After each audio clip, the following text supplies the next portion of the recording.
You thought I was going to do it. Huh? You know I'm not going to forget about Leroy Phillips. He is smooth. When you see it, Leroy Phillips in the chat, that's smooth. Give him some love, right? How you doing, smooth? Sunday, baby. And now, Niners!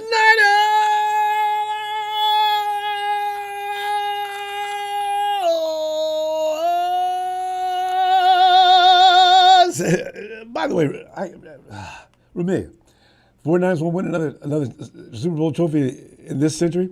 Listen, I feel if the Rams can win 2 trophies in 70 years, chances of 49ers winning 1 or 2 more between now and the end of the century are very good. You ask yourself this, will you have more than 3 at the end of this century? Doing by the math, I don't think so. Shut up, Ramelia. You got no room to talk. None. Okay, where were we? Fam, lineman looking legit. Oh, I was worried about this last season because you know how people were running on us and that was uncustomary of what we're used to, right? We're watching guys just, bring him down. Oh, that got to be a norm, right? But 49ers new veteran D-lineman showing potential to dominate training camp day 10. Last year, for a number of reasons, fam, 49ers didn't look like their previous seasons defensively. Personnel shifts were partly to blame, yeah. This season, defensive lineman Jordan Elliott and Yetur Gross-Matos. These guys are encouraging the coaching staff with their workouts so far. They're even talking about it, right? Tonight, going to the phones to talk about the Niners D-lineman upgrades. And who else is sticking out? There's a guy named Anderson. That's the big guy, right? Yeah, it seems that he is. Anyway, you'll find the phone number, PIN number, right to the base of the line. Go ahead and get that and get on in here. Let's talk to 49ers football. BA, as a 49er fan, we can't go without talking about BA for at least a minute. He's currently not practicing, as you know, due to his contract dispute with the organization. But usually he's seen observing the practice. He was absent today. I think this is the second time. Fam, you know what? I hate to go along with Big Show and these kind of things, but they're going to trade him. I think so. We can't. It's a distraction. We can't go into the season like this. The 49ers know we can't. We're down to one. Well, our first game's on what date? Approximately a month from now. This can't be going on. New England and Cleveland. Reportedly on the 49ers Aiyuk hotline, Amari Cooper or the return of Kendrick Bourne with a second-round pick. Amari with a first-round pick because Amari's 31 years old. We're not giving up no 26-year-old for just a player. No, you got to give us a pick. Will they take it? And New England looks bad. Their team is in shambles. So you know what that means, don't you? The 49ers should push for a deal with the Patriots. You go ahead and you get that pick, first-round pick, all right? Take Kendrick. I still love me some Kendrick. Take Kendrick. Patriots come in last. Get a first-round pick. They got to give it to us. We go get a left tackle. I know. I want to keep Aiyuk too, but I don't think it's going to happen. The 49ers are not going to pay him $30 million. You and I both know that. Hell, they're not going to pay him $29 million. So the 49ers but let's get to the good stuff. I mean, the fun stuff. The 49ers want their defense to dominate up front. We all know this. The D-line has to be stout for the team D to be effective in Niners fashion and style. It's got to be consistent as well. Being one of the NFL's best when healthy over the last 5 seasons, it is an established trademark. Ask Aaron Rodgers about that. Aaron is so glad. Wait a minute, I forgot. Aaron's coming back with the Jets. Aaron, 1, 2, we're coming for you. 3, 4, better lock your door. If the 49ers take Aaron down in that first game, I'm going to lose my. Last season, it wasn't a coincidence that the entire defense struggled when the front got inconsistent pressure. It was clear, and pretty soon, teams can do anything they want to. You got no pressure? Let's run the ball. Okay, they can't handle that either. Let's just go ahead and set up some screens. You become easily to abuse. Multiple trades didn't help the 49ers last year, leading to a significant overhaul of the defensive line in the offseason, as we've seen. Remember all the guys, fam, who were showing promise. This is why I got a little worried, and I knew we had good reason to worry. Samuel Ebukam. Ebukam's out, by the way, with a serious injury. And Charles Omenihu, my fave, boom, gone. What are we going to do now? We went and got some other guys who really couldn't get it done. And Drake Jackson's on the IR again. Hi, Cynthia. But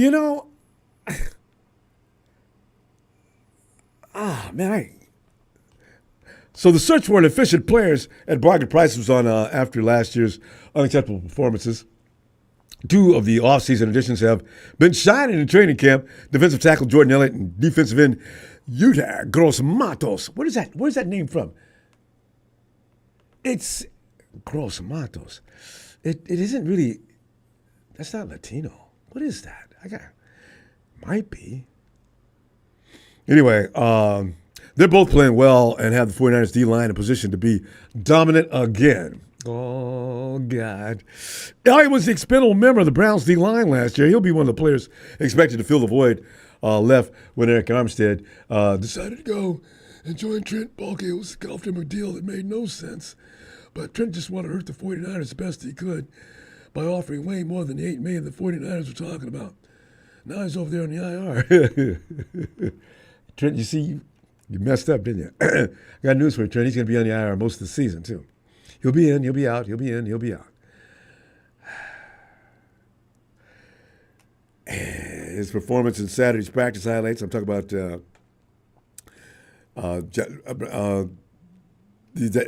what's his name? I can't say Elliott. His performance in Saturday's performance highlights the kind of impact he can have for the 49ers. ESPN, Nick Wagner, regarding Elliott's big day on Twitter. Strong day for DT Jordan Elliott. He had a dominant win on a one-on-one with pass rusher against Nick Zakelj. Nick Zakelj is not a triumph. I have a feeling any one of us could go up against Nick and have a good time. I don't know. I need to see more. But then reporting goes, since I had him down for 3 sacks in team drills, including 2 against Brandon Allen and 1 against Brock. I like that. He also forced a false start that came right after the sack. His sack on Purdy got a pressure that led to a throwaway and was disruptive in the run game. He's mostly worked with the 2s in this camp, but he's working in with the 1s a bit too. Elliott was a starter the last 2 years in Cleveland, although his contributions came more as a run stuffer. And I don't care. I got plenty of people that could go after the pass rusher. Stop the damn run. Stop the run. And then they can't do anything else. All right, so if he can do that, I'm delighted. He had 5 sacks in 66 games across his 4 seasons with the Browns. But fam, who's going to have a bunch of sacks lining up next to that wild man Garrett? You'd be lucky to get there before Garrett does.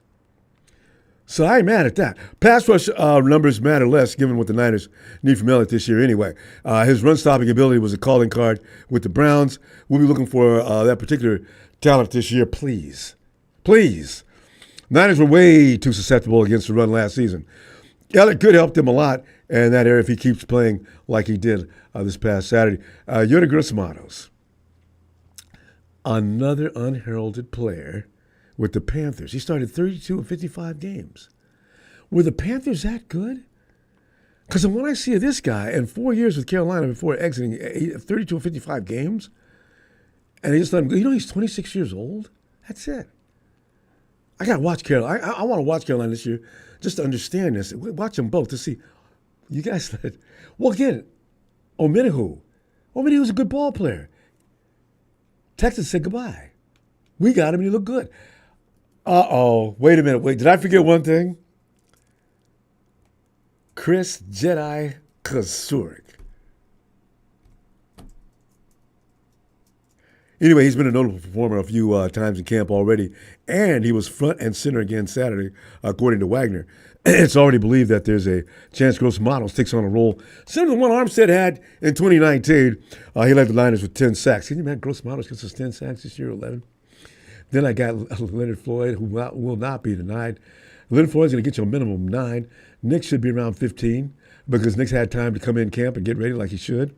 That role, though, would be one where he helps as an edge setter against the run, too, Gross-Matos. And then kicks inside the rush of passer from the interior on passing downs. The formula's looking right, fam. All right, maximizing Gross-Matos' versatility will help the Niners place together a more well-rounded, formidable defensive front that defenses can't easily take advantage of via personnel grouping. When you do that, you take away a lot of diversity that a lot of offenses have. I'm a little clogged up here, especially when it comes to Patricia Mahomes. Do you know, I don't know if I should tell you about this. I saw a highlight with Patrick throwing the ball, looked like a seed. That ball went 50 or 60 yards, I'm sure.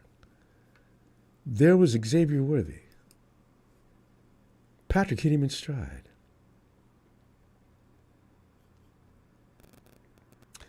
Don't worry about that, because you know what? We'll be ready. Anyway, there's still a ways to go before we're able to say the Niners' defensive line is fully back to form. But early returns from camp are promising. So they'll get there. They'll get them there, right?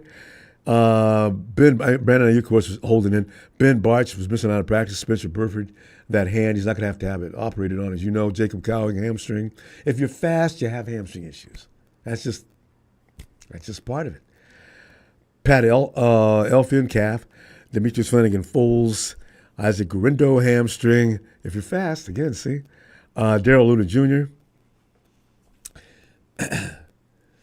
Luter Jr., I hope it's not that leg. Remember last year, Luter Jr. had some problem with his leg. I hope it's not acting up on him again, because I'm looking forward to seeing what he looks like this year. Tay Martin. Is Tay fast? He's got a hamstring. Elijah Mitchell. Sam Okwe, okay, Samo. Okay, because I was practicing how to say his name the other day. I got over it. Deebo Samuel took a rest day. He's a veteran now. Logan Thomas, hamstring. Malik Turner, Mitch Wisnowski, concerning. Why is Mitch out? But here's the thing. Today's practice was shorter and lighter. The Niners went through the session without pads. It was that laid back today. Deebo took his first day off training camp after participating in the previous 9 sessions. We got to re-sign Deebo next year, don't we? Do you know what the 49ers did was pure genius? If Ricky Pearsall and Cowing work out, because if I had to bet money now, and I wouldn't have done this a month ago, if I had to bet money now, is Brandon Aiyuk going to be dealt? I would say, oh, hell no, he's not going to be dealt. No. This can't go on. He's going to be dealt. I'm just hoping the 49ers don't get stripped naked on this deal, whatever it is. CMC participated in individual drills, but did not join the team drills with Elijah Mitchell's sideline. They won't tell you there's no notice on what's wrong with Elijah. Jordan Mason saw a significantly heavy workload. By the way, did you know that Jordan Mason is taking steps to get better? Jordan Mason talked about his dad. You saw the press conference. Jordan went out and spent $3,000 on a jugs machine. His money. He is determined to get on that field this year. Apparently, his pass catching was questionable.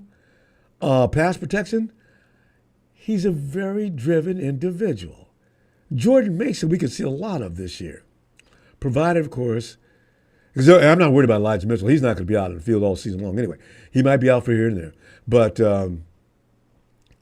CMC, I want to prolong his season. He's been out there for how many years now? 3? 2. Yeah. Let's not go 3 years with long in the tooth for CMC as far as workload goes. Curtis Robinson returned to practice but did not participate in team drills. Offensive lineman Dominic Pooney continues to benefit from the increased reps at right guard. Appears to be having a strong camp. Spencer Burford. They've already penciled. You know what? They've already penciled him in. Pooney's going to start, fam. I would bet on that too. Purdy had a strong outing, completing 12-14 passes without any INTs. The incompletions were targeted at Mason and wide receiver Jawan Jennings. Nick Wagner, ESPN. Purdy made a nice completion to Jennings during the move the ball period, hitting the receiver in stride for, again, about 20 yards. Jennifer Lee Chan, NBC Sports. George Kittle's dad, Bruce, was present for today's practice. He witnessed his son catch all 3 passes thrown by Purdy after practice. The OG, that is GK, gathered the tight ends to work on blocking scenarios. Go, George. If they do renew anybody, it better be you. Wagner reported that the Niners experimented at various starting positions on defense, giving cornerbacks Renardo Green nickel and a rock scene outside. Linebackers D. Winters, he was at the wheel position. Jalen Graham played the Sam. Rest of the first team. Them 2 linebackers are starting to round into form, fam. They look really sharp. You know how it goes. Drake's got to get back. I can't see him being better than Drake, but if Drake comes back not 100% Dre Greenlaw. Ricky Pearsall, of course, made a nice catch over the middle on a pass from Brandon Allen. And, fam, whatever you thought about Ronnie Bell before now, you know, in only his second season, he appears to be progressing. Go figure, right? Wagner wrote, quote, Bell has shown a knack for making some contested catches and had a couple more today, including one where he held on the pass from Josh Dobbs despite tight coverage from Yassine. And Josh Dobbs is having all kind of problems getting the ball to people. In fact, they say Bennett and Mordecai are outplaying him. Uh-oh. Cam Inman, Bay Area News, reports Brock and Bell connected on a play where Brock reversed field and hit Ronnie B for a 10-yard gain despite tight coverage from linebacker Fred Warner? What? And no pass but still. Fred, Ronnie Bell got you? I'm telling you right now, fam, Ronnie Bell and Chris Conley.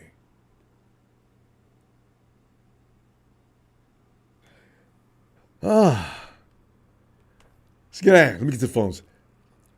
Base, see the right? See that phone number down there, right? PIN number.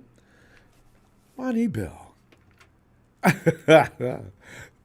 First thing show gets out here and says, Noah Bourne, take Jalen Polk or Judon. And they got a cornerback over there too, show. And a second from the Patriots. Jennings better than Bourne. Browns, hey, it's a good point. I'd rather keep Jennings over Bourne too. I'd take Jerry Jeudy in a second. I still want that cornerback, Gonzalez. Is it? Kid can romp, Jack. Also, the Patriots got another receiver that they'd be absolutely ridiculous to trade. But they get Aiyuk, so, you know, and give us that first. You guys got a lot of building to do anyway. Matty, yes. Hey, buddy. Matty. Good evening. Good evening, Matty. Well, Matty, I'm hoping our defense looks a lot like it did post-2023. It's looking like it may be that way. The 49ers, look better. Yeah, you know the 49ers, they put emphasis on getting something changed. It usually happens. So, man, did you notice anybody besides Gross-Matos and Elliott? Because there's been a couple other guys. I just didn't say anything about them. You mean as far as defense? Yeah, on that defensive line. Because that's where it all starts with the 49ers. That's our trademark. What we do is we massacre the their quarterback, and then everything falls into place behind that. Is Pooney defensive or offensive line? He's offensive lineman, and by the way, that's what I thought. I understand he's looking better all the time. Yeah. Well, that just makes me feel so much better, man. Like the longer can you imagine Brock Purdy with a little bit more time in the pocket? Oh. And the way he's talking right now, that's all he would need. The kid, cerebral. I mean, the guy is brilliant. When he talks, you can tell he knows exactly what he's talking about and exactly what he's doing. Yeah, I love it. I have a really good feeling about all this. So we're gonna be okay. Yeah. A little worried about our second. You know, the quarterback situation. The guys Bennett and Dobbs, they're struggling. Bennett's doing better than Dobbs. And I understand that Mordecai's doing better than both of them. What do you? That's crazy, isn't it? Yes. I didn't see that coming. I thought, I don't know. I thought more of that than Dobbs. I did too. I thought Dobbs would be all right. Yeah. No, Dobbs Yeah, holds the me ball too. too long. He can't make decisions. Wonder why. He's got the ball out Gosh, there dude, fluttering. The well, offense. I guess that Kyle's I offense. guess he'll be off to another team. I guess so. Yeah, he's going to run out of teams at some point. The thing is, Yeah. he's got it. Kyle's offense it's mind-boggling, I think, for some people. But this kid's a rocket scientist. His comprehension skills and his ability, his IQ's got to be off the hook. So I'm not understanding that either, though. Oh, yeah. But if he's holding the ball too long, he's struggling with his options. And that means he doesn't really quite understand what Kyle's trying to do. That's what I'm saying. Yeah, that's what I was just about to say. Because you would think with having that kind of a brain, he'd be picking apart defenses. You know what I mean? Yeah. And then he could be just going to take a little while longer. We're going to find out this weekend. He's going to be out there. I don't know. Yeah. Yep. I know. I'm excited to see that. That would be nice. But yeah, no, I'm feeling. I have a mighty fine feeling going into the season. And it's I've said it once, and I'll say it again. It's always health dependent. Always. But that goes to every team in the league, though. We're not the only ones susceptible to that. Yeah. It's every year. Who can get to 17-week schedule and have people still left to play in the playoffs? Oh, yeah. I'm so excited to have Hufunga back. Yeah. And bring him along slowly because I understand Mustafa's impressing people a lot. Even the guys that are already on the team. They just they get all lit up when they start talking about him. Love it. So we're just gonna have. I don't know. It's just nice it's really nice to finally just kind of sit back, Ronbo, and just kind of look at everything and realize we have a really good amount of depth. Yep. We have a lot of good choices. See, that way injuries don't just completely take you out. Exactly. Even the people that are going to go into the practice squad are good. Because I got a feeling that's where Trent Taylor's going. That's what I was thinking. I was just thinking that exact same thing right before you said it.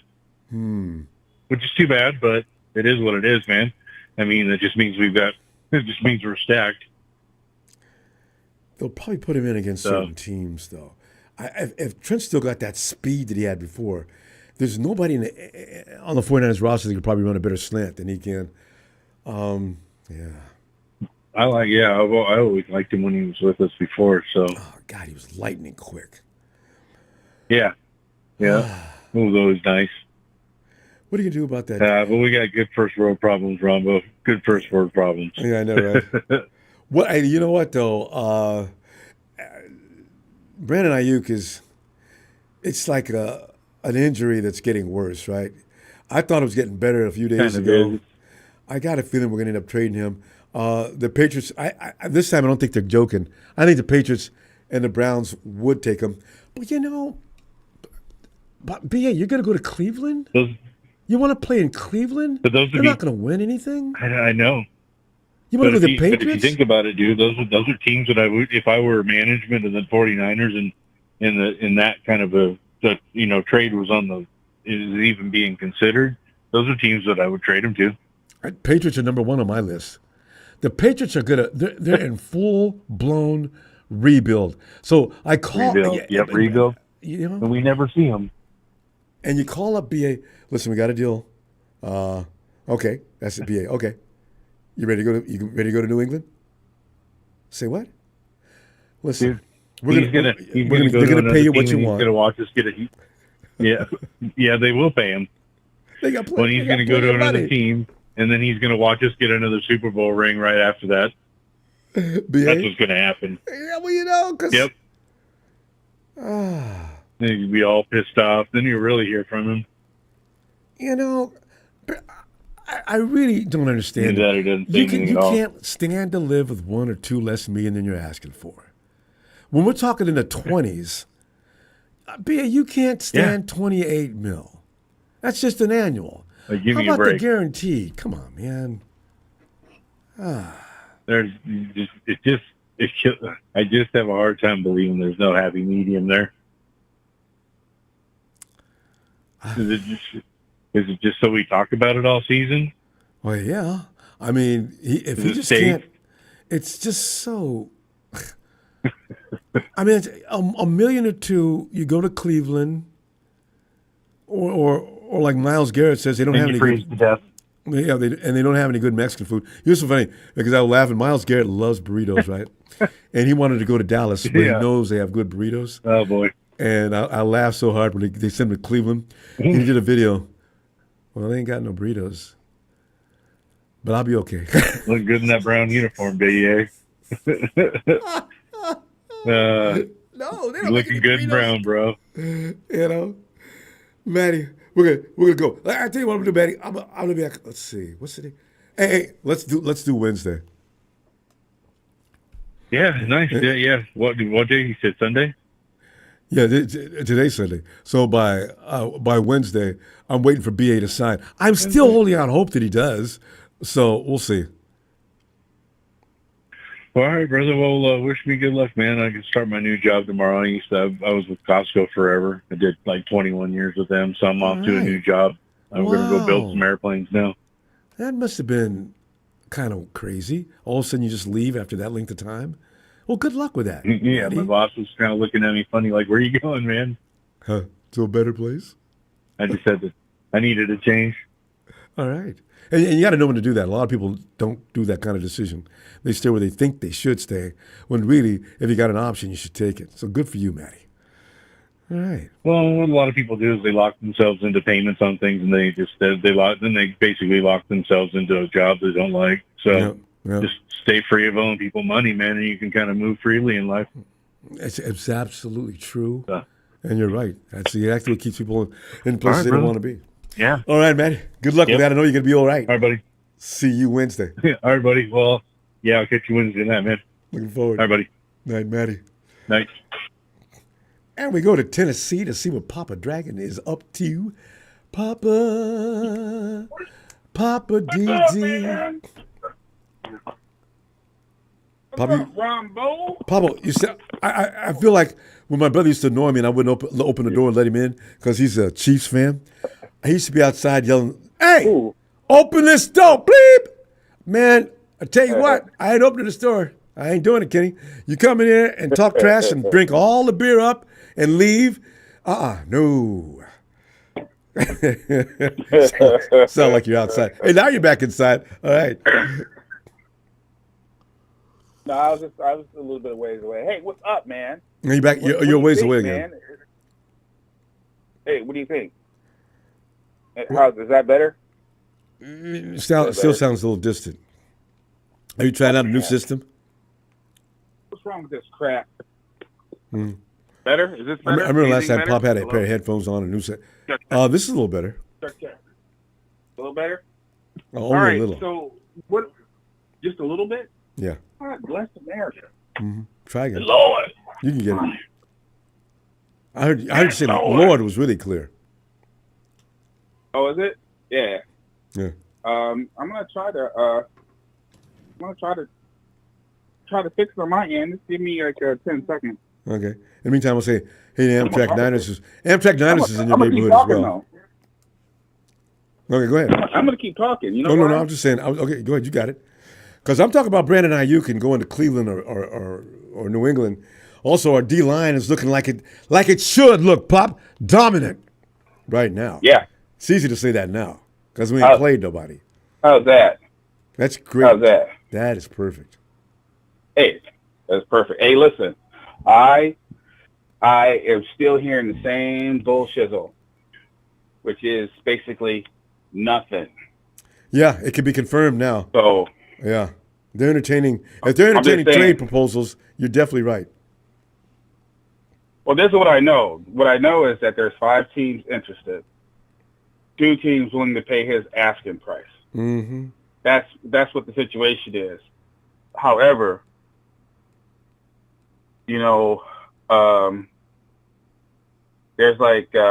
there's pros and there's cons to every situation. Always. Obviously, right now, the biggest sticking point in negotiation for Aiyuk amongst every team that he's dealing with right now is the guaranteed money. That's the biggest issue. Is the guaranteed money, because that money is guaranteed, right? Which is not a big deal for. Well, it's a big deal, especially for any player. It's a big deal because you're talking. Especially lengthy contract, a large 4 years or money. more. Yeah, you gotta have that guarantee. Right. And while I think there optimism should be had for the new players that are there, I think people just had to come to grips with the fact that I think the 49ers have drawn a line in the sand. They're basically saying, this is our price. We're not budging from it. We would move you before we budge from this price. Just because, again, you're still looking at a situation as good as he is. This is like he's just a victim of his own success. And that is, he's really good. He's really good on a good team. And he's good on a team that doesn't really utilize him like he a wants number one to be receiver. used. They utilize him. Right. So I think. Pop, before you move any further on that, let me ask you this, though. If I'm the 49ers, do I hopefully make that deal and get a high draft pick so I can get Trent Williams on the damn field right now? Because the fact of the matter is, I can play without Aiyuk and probably be okay. I cannot play without Trent Williams and expect to be okay. Although they're saying things like the 49ers offensive line is learning to live without Trent Williams. Oh, get out of here with that. No, you're not. So, if I... No, it's not a good situation no matter how you look at it. Yeah. I mean, whether you lose Aiyuk or you lose Trent, it's not good. It's not a good situation if you're trying to get to the promised land. You know what I'm saying? You're taking a step backwards no matter how you look at it. It's kind of like when the 49ers won their last Super Bowl, and the very next year they lost both Dion and Ricky Waters. Yeah. Those are two big players, and the team wasn't the same after that. I mean, that's too much. It's like, yeah, I believe so too, but it also screams at what we've been looking at so far this year with the fact that they took 2 receivers in this draft. I think if they let them go, the plus side to letting them go is they have money to pay Trent, because now they put themselves in a position to have to pay Trent. And they can. A lot of the a lot of the draft malpractice that they've done to themselves the last 5 or 6, or honestly since Shanahan has been in charge there. Because remember, most of their draft picks on their team that are like these all-star players, most of those guys are like later round picks. They're later round picks. Yeah. It's like a lot of guys have been just like, yeah, that's what I'm saying. It's like out of all the ones that were Pro Bowlers, did Aiyuk ever make a Pro Bowl? I don't think he did. This year he was All-Pro. They did second make a Pro team. Bowl. Right? Second team All-Pro. Second team All-Pro, but wasn't a Pro Bowler. Reason why I say that's all like that's something I don't quite understand. Why name you a second team All-Pro? Well, I don't know. I mean, it's up to AP writers. Okay. AP guys. Right. It's still an accolade that becomes a negotiation tactic. Yep. But the fact is that Aiyuk has had 2 1,000-yard seasons. Yep. And on a team that doesn't pass that much, and that's really what the situation is. That we're not overall a quote unquote passing team. We're really balanced as a football team. Right. But if they don't pay Aiyuk, right? If they don't pay him, they have more money to pay other players, but they're going to have to rebalance the sheets if they decide to pay Brock Purdy. And that is also high risk. Because remember, the Brock Purdy deal is going to be a big one. It's going to have a lot of guaranteed money. It's going to be a big big cap huge. Upper. Right. Like the defensive line, we very confident in Kyle Shanahan and the defensive line. He's always had a good defensive line. He always has good defensive linemen. I'm pretty confident that he does a pretty good job with wide receivers. Yeah. Well, last year, I think was the mistake was the mistake. It was Hargrave. It was a aging Armstead. There's a lot of reasons that things happened the way they happened last year. I know. But overall, they went out this year and they fixed it. But their philosophy of ignoring the offensive line, to me, is what hurts them the most right now, because I know our prior caller was discussing about how excited he was about depth. Well, there's one glaring area in the team that does not have that depth, and that's the offensive line. But It Pop, just doesn't. Pop, Not see, calling anybody out. I'm just no, saying what it is. but the argument there, Pop, is this team averaged over 20-something points a game. I don't know that. That's why Callahan and Lynch sit back and look at that, and they say, well, you know what? Let's just spend a little bit more on the defense, and we'll worry about that offense. I know that's what they're doing. But that's the regular season, and they did hold under 20 points. You know what I'm saying? It's like you got to look at what's there. It's like this team. There's two teams. There's your regular season team, and there's your playoff team, right? If you go look at the old Dallas Cowboys when they were winning all the Super Bowls and they had their dynasty going, you know, Troy Aikman was very, very mediocre in the regular season, you know, averaging like maybe 1.5 touchdowns a game, if that, you know, and then in the playoffs, he's throwing for 4 touchdowns a game, 5 touchdowns a game. It's like a different beast because the playoffs is a different situation. Your big-time players have to play in the playoffs. Those are, you know what I'm saying? You depend on them. Damn the rules. Damn being held. Both are supposed to be clocking sacks left and right. And if you can't move him off this spot, put both on the other side. Put him up the middle. Put him outside linebacker. Just move him around so he can make plays. That's what I'm saying. You can't show up to the playoffs running the same scheme crying about getting the regular held. season. You got to do. Yes. Yeah, you got to do whatever it takes to win the game, and that is the big difference. Do whatever it takes to win the game. Put your playmakers in the position to make plays. George Kittle should not have 2 catches. You see what I'm saying? Brandon Aiyuk shouldn't have 4 catches.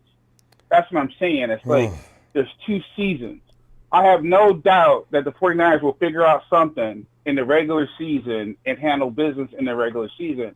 What concerns me is when they start playing dogs with just as big of a bite that they do in the playoffs. And these teams are coming, and they're hungry, and they're younger, and their coaching staffs are just as good as ours or better. You know what I mean? Inspired because of on the field of 49ers and got the lead in the third quarter. Bob, we got to go, though. Inspired, right. Yeah. I'm going to. All right, man. All right. Look for you Wednesday. All right. Okay. Big shout out. Yeah, big shout out to you in production. All my Tonys, my Jalen's. Where's Big Show at? Where's old crazy Big Show? Big Show didn't make it the other day because he sent us a note about how he does not want Kendrick Bourne out of New England. He wants some other players instead. Big Show's been making deals ever since day one, you know, as he was trying to tell us, man, you're not signing BA. So, hey, Big Show.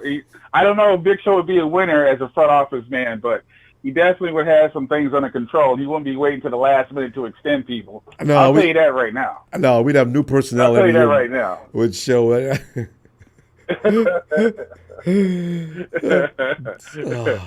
All right, Paul. All right. Give my best to Bam. Right, boom, we miss him. And Mrs. Dragon. I will. Right. I will. Oh, they'll be back.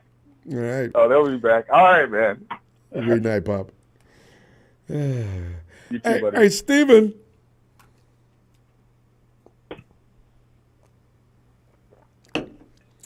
Oh, Steven. What's going on, Ronbo? Steven, man. I heard we're trading Brandon Aiyuk. Yeah, well, you know, because Brandon, man, you finally got the big picture now. Yeah, I guess we got it now. I hate to give up hope because I like to stay optimistic all the way to the last minute, but I don't see it now. I really don't. It was never going to happen. The moment he said $30 million, they were like, "Oh, okay." And then the moment he requested a trade, and Niners were like, "Okay," and they've already seen this. They've already learned their lesson with Deebo. They know. Guaranteed money, too. I can't imagine what kind of guarantees he's asking for. He tried to do what Deebo did 2 years too late. Well, you know, as I said. Yeah. Here's the thing. I'm sorry to cut you off. Deebo, at the time, was our most valuable player. 1,000 yards every season per carry because he was our guy. We didn't have Christian McCaffrey at that time. we didn't have a lot of the players. We had George Kittle, we had Juice, and we had Deebo on that offense. We didn't have the rotation we did. So he was our number one guy. We had no room for our running backs because our running backs were so injury prone. So it wasn't going to happen. And it just, unfortunately, sorry, Roman's playing with his little vacuum toy. But unfortunately, you know, it was never going to be. It was never going to be what he wanted because he wanted Deebo money, but he was only playing like Danny Gray for 3 out of the 4 seasons. He finally hit 1,000 yards. And a lot of people, you know, say, oh, no, I don't know what I'm talking about. Look at his record. Look at his record. Look at how many times he's dropped the passes. Look at how many times if he wasn't in the Steven, right what are you talking place about now? at the right time. You know what, Steven? Are you talking about Deebo or Brandon? Brandon Aiyuk. Okay. BA, if he was not there at that right time against Detroit, we would have never been to the Super Bowl. Well, yeah. These are hypotheticals. If he was on time, yeah. he would have caught that pass in the bread basket. So there's a lot of hypotheticals with Deebo. Or not Deebo, with Brandon Aiyuk. And when it comes in terms of separation, he's only able to get separation for maybe a couple of seconds at a time, which isn't bad. But the problem is that he's always mouthing off. And we saw it. For how many seasons was he not getting enough reps because he was on the doghouse? It's true. You know, first 2 seasons were open your mouth when you want the money, not when you don't have it yet. You know, like I said, we got other talent. I knew from the moment the draft was going to happen and we picked up Ricky Pearsall and Jake Kelly and we kept Chris Connolly, I was like, yeah, Debo's gone. Because, Brandon Aiyuk was gone. I just didn't believe it. But you're right. First round pick? Your first pick in the draft is wide receiver? Really? Mm-hmm. You know BA's going to ask you for more money you want to pay, don't you? And they did. Exactly. And look at what happened. They signed Christian McCaffrey first before him. It's not the fact that the Niners didn't have the money. They just didn't have the money for Brandon Aiyuk. BA wasn't in the budget. Yeah. He wasn't part of the budget. Well, I think they had the money allocated for him that they wanted to give him. Now, if he went buck wild beyond that, they might have extended another $1 million or $2 million. But I can't imagine what Brandon's talking about. He wants $30 million because he fears, which every NFL player should have this thought, is if I get injured, that's it for me. Yeah, what am I going to fall back I'm not going to be so he's looking at his longevity, which is fine. You know, think about that. Think about your health. Put your health first, right? You have to. But when you start mouthing off of this and that, remember what got you to point A through point B, it kind of comes like comedy. Like, oh, okay, you think you got us here. Well, let's go ahead and look at who really got us here. Well, we got Brock. We got CMC, who's our number 1. We've got Juwan Jennings, who's our number 3 wide receiver. Let's see. Okay, well, we also have Juice, and we also have, our defense, Nick Bosa. Oh, yeah, and then we also got, Drake Greenlaw and Fred Warner. So, yeah, you got us there, but that's because you were part of the grand scheme. You're not going to say, oh, yeah, my car made it, all the way to, let's say Santa Cruz with 3 bald tires and 1 tire, and you're going to thank that 1 good tire, even though all 3 of your bald tires were, hauling ass with you. You're not going to do that. It's just, like, it's the whole thing. And the fact that he kind of sat there and was saying, like, oh, yeah, I did this, I brought this on. No, BA is not Justin Jefferson. That's just, he's got to know his worth. Don't feel embarrassed. Just calm down. Yeah, that's, wow. And it didn't help that his agent and his girl was in his ear the entire time. I know. That's the problem. Well, the agent, his yes. agent and his ear. But the girl's only going to want more money. They were all in his ear. Yeah. I'm like, damn, bro, like, you could have just kept it quiet, because what I noticed with the Niners, is the most quiet get paid the most. I mean, look at Nick Bosa's guaranteed contract, $122.5 million guaranteed. He hasn't said a word other than grow a mustache. So, yeah. So that should say right there. It's the budget was never. The Niners didn't want to sign BA, but the problem is that he didn't he outbid his contract. He basically outsigned himself. Oh well, I got it here. If you can't afford the Ferrari, don't get the Ferrari. So it's like, Steven, so what do? I call BA and listen. We're going to end this conversation with this. We're not going to carry on with the contract negotiation further. You're going to play your 5th-year option, and then you're on your way to wherever you want to go. We feel that's fair for both you and I. You know, and because that's what I do. Because okay, we couldn't come to any conclusion on the deal. I feel bad about that. Let's let you go out on your own next year and see if you can pick up that $30 million you're talking about. Have a good year with us. That gives us you're incentivized to go out and have a great season, and everybody's going to be happy. That's exactly what I do now, because I still want him playing this year. Here's the problem: you can suggest that, but he won't play it because he doesn't have guaranteed money. If he doesn't have guaranteed money and he's playing for free, who's to say he's not going to get injured? No, he doesn't. Because he said that. This is 5th-year option. Stated that. And he'll get paid his 14 mil. Or the rest of his 14. No, he'll get paid this year, but the 5th-year option still pays. But beyond that, no. He's on a rookie contract. But if he gets injured, what does he got left? He's on a rookie contract. If he gets injured, he's got a problem negotiating next year. Yeah. Yep. So I don't think he's going to want to play. I don't think he is going to play because he's going to play the I know my worth. If I get hurt, it's over for me. You guys don't want to sign me. That's fine. Trade me. Get rid of me. I don't care for Kendrick Bourne. I did, but going back to a lot of the stuff he did, and how he played, it just doesn't seem right to have him back again because it's a whole new system. We have a whole brand new quarterback. We have a whole new offensive line. We have a whole new run scheme, and our wide receiver room is nowhere near what it used to look like. So I don't think it would be a great fit. But he won't. Kendrick won't have any problem understanding what we do because he's got the fundamentals of it down. But Steven, he got the fundamentals, yeah. But go ahead. Little changes they're going to make, he'll get it. But I don't think he's going to be a part of the deal. Patriots would be crazy to get him and give us a 1st-round pick, and that's what it's going to take. But Steve, we got to roll. Well, I didn't realize we were that much overtime. Let me see you Wednesday. I'll see you Wednesday, Ronbo. Looking forward to it, Steven. He's probably going to go to Cleveland. He's going to go to Cleveland. That'll fix him. Yep. All right, man. Good night. There you go, Steve. Hey, Aaron. Double A. What's up, Ronbo? Aaron, man, they took the Band-Aid off of the wound, and the situation seems to be pretty much fully exposed about BA. We're getting ready to get down to business here in a few days, what it comes down to now, and BA is not even showing up anymore to hang out on the field to at least keep a little bit of connection with the team. He didn't show up today or yesterday, right? But the nice thing is that defensive line is coming together. Oh, yeah. That's all I want to see is quarterbacks looking like they're about to lose their life. Aaron, do you remember when Jared Goff was in L.A.? Was that fun watching Jared? Jared's watching a line more than he was the center when he's snapping the ball.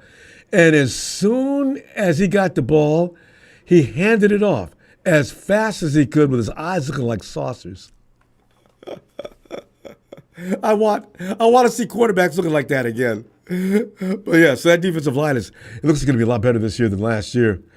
And yeah, BA, what kind of deal are we going to make? Are you convinced, as I am, that he's leaving? Well, you know what, Ronbo?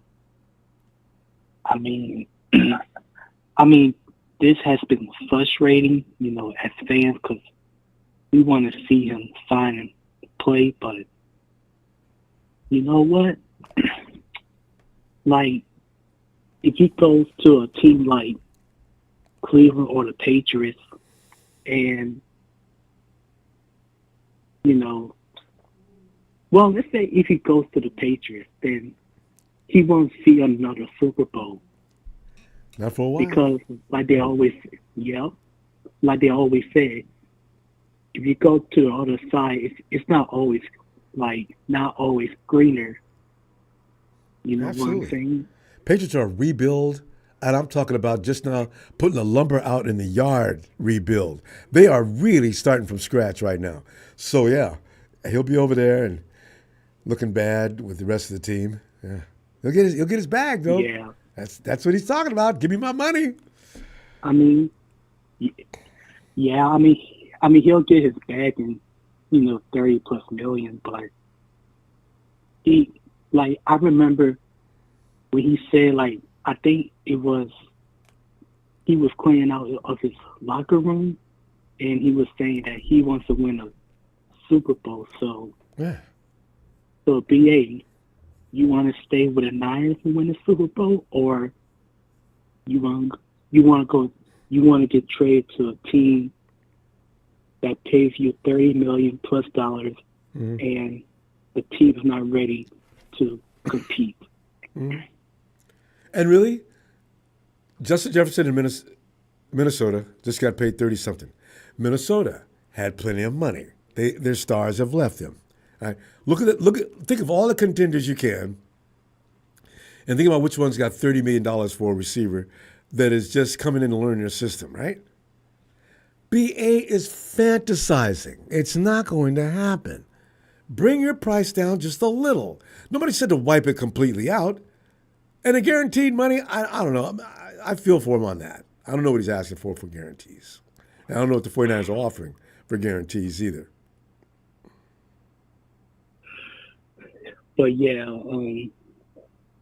and also I think Tyreek Hill just got signed I think for $90 million for 3 years. So he's making about $30 million. They redid his contract? I thought Tyreek just got signed year before last. Yeah, I think they redid his contract on Friday. Oh, yeah. So, Justin Jefferson's getting paid too much money. Tyreek wants some more, too. They kill me with this. And then they just got through paying Tua. So Miami's got endless money, too, I guess. yeah, but from what I read on Twitter, they said the 49ers have $52 million in cap space. Of which you know who that's planned for. And the rollover next year, when the expansion takes place in the cap, they'll use that. Some people are leaving next year, and then Brock Purdy will get paid. What BA's doing is they already had amount of money that they were going to pay him, and they probably said, we're going to play hardball on this. We can't go above this mark, because if it does, it'll put us in cap hell. BA doesn't care. I need $30 million. 28 won't do. Yeah. And even if BA just drops his, what's he asking for, maybe $2 million, between at least $28 million a year. I mean, it could be less. I'm not sure about it, but yeah, somewhere in that ballpark, somewhere between 26 and 28, I'm figuring. Because I did see the figure of 26 one time. But yeah, let's say even if CeeDee Lamb for the Cowboys gets signed tomorrow, let's say tomorrow he signed. Well, let's say CeeDee Lamb signs a contract worth for 4 years, $145 million. And guess what? BA's price just went up. Well, it's all about the guaranteed money. Just saying. So what Jerry's guarantee is what everybody's going to be looking at. So, because you're going to get a lot of that up front. That's what's exciting. Yeah. But you know what? Maybe if the 49ers do move on from BA, maybe they want to pay their players like Deebo, Aaron Banks. Right. I mean, I don't know. You can't.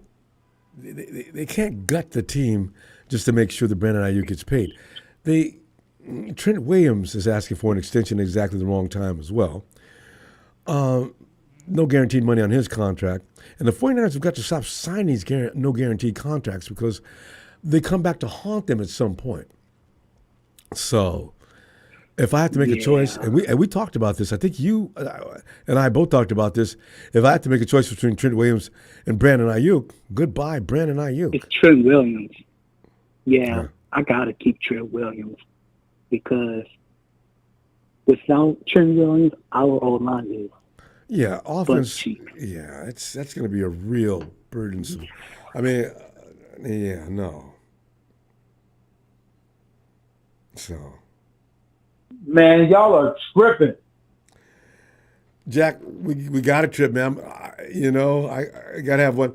Oh, we're out of time though. But look, Aaron, let me see you Tuesday or Wednesday. What do you? Yeah, Wednesday, okay. All right, Ronbo. All right, fam. Night, fam. Have a good night. You too, hey. All right, Jack, come on. I know you're a huge BA fan. Come on and make that argument. Because I'm thinking now, it's over. They ain't going to sign him. And he ain't going to get up off what he's They asking not for. like us. They not like us, baby. I keep telling y'all, man, shout out to Lyles, who just won the 100-meter Olympic. Did he? Lyles. Against the new Usain Bolt that everybody was raving about. The Michael Jamaican? Johnson told you. He beat that The Jamaican? Jamaican. I know. And they tied. They had the exact same time. I mean, he beat him by a snippet eyelash. of his nail. An eyelash. Not even an eyelash. A quarter of an eyelash. So shout out to Team USA, baby. You know we stay united and divided we fall. But goddamn, you guys are tripping, man. I thought that How you Jamaican was going to going tell to me get a guy that's Trent Williams that got 1 to 2 years max? And I know we won a Super Bowl, but you want to get rid of a guy who keeps getting snubbed since he got into the fucking building. I mean, the guy got into the building, during COVID, right? Where he didn't even have a training camp or nothing. And what did he do? He just balled out. Got better every single year and balled out, Ronbo. Okay, He's just Jack. getting better. No, you know what? I understand he's about that, to Jack. hit his prime. Listen, here's the thing. You got to make a choice in this case, and I feel like that's what might be the determining factor here. You sign BA, and now what are you going to do with Trent Williams? Now, if there was anything left, Trent Williams is going to have guarantee on his contract. You probably got to make a choice there. Listen, What are you going to do? You're right. But listen. I don't give a goddamn. Brandon Aiyuk, not just because I'm biased because he's my favorite player and he's from the Valley, Rockland shout out. But they talking about the Valley, then messing with the Valley boys. We got rid of Armstead, even though I think he was slipping. And I'm glad we got these brothers on the D-line right now. But I'm taking Brandon Aiyuk over him. I'm sliding anybody over there on the left. I don't give a damn if it's Cooney, if they're going to trip like that. But Brandon Aiyuk is about to beast out. And the fact that he got rated number 66 is just another motivation, Ronbo. It's just another motivation, chats, because this guy's going to let you guys know this year. I'm only improving more. Now I'm about to – and the Super Bowl, if they would have blocked Chris Jones – Brandon Aiyuk made the guy look stupid. I think it was Snead, the All-Pro, one of the All-Pros on the Kansas City Chiefs. But he wiggled him. The dude fell down. He was wide open, and he was wide open a couple times. But this isn't about a Brandon Aiyuk rant today, even though I like the fact that you started off with the vision, Ronbo. You said, I see why, this is crazy how they drafted 2 wide receivers. But I told you guys that when I said, hey, during the after the Super Bowl, hey, man, get Troy Franklin and the other dude I told you guys about. I said, dude, we need some wide receivers in the building because these dudes it's about to go crazy. It's about to go WWE Mania, WrestleMania. Now look what happened. So I'm glad you see that now and highlighted what I said a few months ago. But, backflipping, ego sipping, always tripping. Drake Jackson is on the physically unable to perform. So talking about the D-line today, I'm so glad that he's actually on there, and I hope he gets cut, Ronbo, because he's just another Solomon Thomas, Drake Jackson, that we didn't draft in the first round, thank God. You know what I'm saying? He's on the injury list. Probably would have. Or the pup, should I say. Yeah, exactly. Dudes like Robert Beal Jr., Kalia Davis, They got to show us something. But you guys, I think it was P. Diddy that a couple calls back was talking about the O-line is the weakest link. But they fighting. Our rookie, Jared Kingston, did you see him, Ronbo, squabble with T.Y. McGill? No. Is there footage out there on that? Oh, I've not seen that. They were throwing punches. Man. They got into it. Yeah, they fighting. The old line is fighting. They're trying to say, listen, even Kingston, they're saying, hey, man, we ain't backing down from nobody. But I'll tell you what, you know what? The guy, I think, what do you guys think in the chat? So what do you think, Ronbo? As far as what? The undrafted D-lineman, Evan Anderson, or Shaquille he's Brown? the one I've heard about. And they say the guy's pretty light on his feet to be such a big guy. So he's probably going to get some role this year, too. So the guys we got, are dudes that are going to stop the run and get pressure. And you got a dude like Javon Hargrave next to you every single day. You're only going to get better at the pass rush, and he's only going to get better against the run because it's just back and forth with them being next to each other. Yeah. So I'm really, really excited about the D line because they are not like us, dog. They are not like us. And they're not like they look better than last year. Personnel wise, they look a little more solid. It was a fragile line going into the season to begin with. We knew Eric Armstead was not going to put in a whole season. Drake Jackson was probably going to be here and there. Beal needed to gain some size. Nick, of course, you can't depend on him. We didn't have anybody on the right side because we had already gotten rid of Chase Young. So now, all of a sudden, Leonard Floyd shows up. I said, oh, really?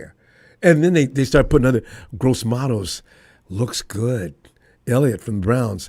There's been a couple other guys, too. I said, you know what? We might be okay. We got to get back to dominating that front line defense. Elliott is like that dude that's like it's just a hungry bear that smells food. He's coming. He just needed his opportunity and he got it here. Now that Armstead's gone, he's like, okay, I only got to go up against Malik Collins. That's it. And him. He's motivated. He's hungry. Yeah, so rotation's going to be hot. He's really, he's hungry. But you want to talk about the other side of Leonard Floyd. And you want to talk about motivation, like I told you, they snubbed Aiyuk for he's number 66. They snubbed him for Pro Bowls and all pros, and they just keep snubbing him. And now they're snubbing him for his paycheck because all he does is keep getting better. But you want to talk about motivation, Ronbo? How about Nicholas John Bosa, ranked number 27, and having a full off season and coming in there? All right, y'all think I'm 27. You got Max Crosby at number 10? Watch this. You want to talk about a hungry goddamn polar bear? Well, watch this goddamn year. They insulted him. I love it. Jack, we got to roll up, though. I'll see you Wednesday, and good to hear from you after 2 or 3 programs. But at the press conference, but I promise you one thing, at the press conference, when you see Nicholas John Bosa, and they're like, does that motivate you? Aren't you upset that you're number 27? And you know what he's going to be? He's going to sound exactly the same like Eli Manning, that's just been tranquilized with a lion tranquilizer. He's just going to be calm as hell and say, I don't give a damn. I really don't think he does. Hell. Yeah. Calm as hell, but he's going to go in there because he got that heart inside of him. That's just when it's like a light switch. When it's on, it's on. He's going to be fine, Jack. I'm going to see you Wednesday, and let's see what develops between Aiyuk and the 49ers. All right. All right, USA.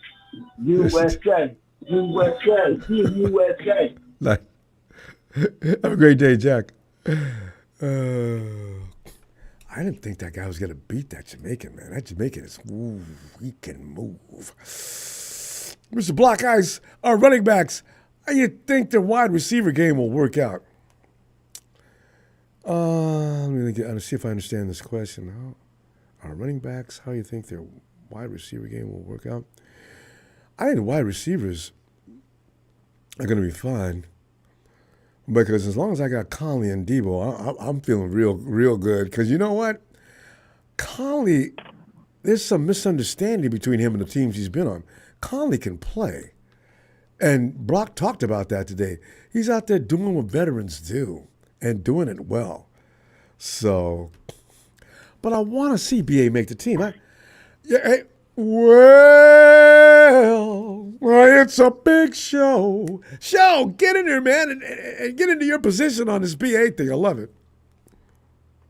I'll get to that in a minute, but before I get there, shout out to Papa Dragon, whom I love, by the way. Mm-hmm. I kind of heard a little patronizing going on between you two about me regarding my philosophy as far as paying players goes. That's a little bit false information you spread out to everybody on here that I would be having new personnel every year. That's false. That was not me. True. Yeah. Yeah. Fake news. I knew that would get you going. I would Big Show, I waited for you, man. I have always said that I am in favor of paying the most key important positions on our field first and locking them down for multiple years, and that's a quarterback if you find one, that's a left tackle if you find one, and a defensive end. Yeah. Also, if you have a linebacker like we do in Fred Warner, you go ahead and extend him for a period of time, and also a corner like Diamond Lenore, you extend him for a period of time, and so on and so forth. And if you wait. Hold on. I just want to amplify that moment. Charles, see, I'm not the only Deebo Lenore fan. All right, go ahead. Yeah, and if you have a corner like him, then you allocate that more money towards him. And there's your nucleus right there. And if you have a legit wide receiver, you pay him as well. And that's your core. And tied into, and that's your core nucleus right there. You keep around for 5 years to come. But unfortunately, you can't afford to pay everybody because those contracts do end up blowing up, and that's the situation we're currently in right now. And once we finalized Nick Bosa's contract, that was the nail in the coffin for a Brandon Aiyuk contract extension. Kind of right. Yeah. And Deebo took that money too. And I'm actually going to take that back because we traded for Christian McCaffrey, and that was the nail in the coffin right there. Yeah. Well, we want games for Brandon Aiyuk. I mean, that's we have a lot of top-heavy contracts right now. And excuse me, who was the very first one to see the writing on the wall here on this program? That was you, Show. Say that Brandon Aiyuk was not going to get paid because there's not enough bags to go around for everybody.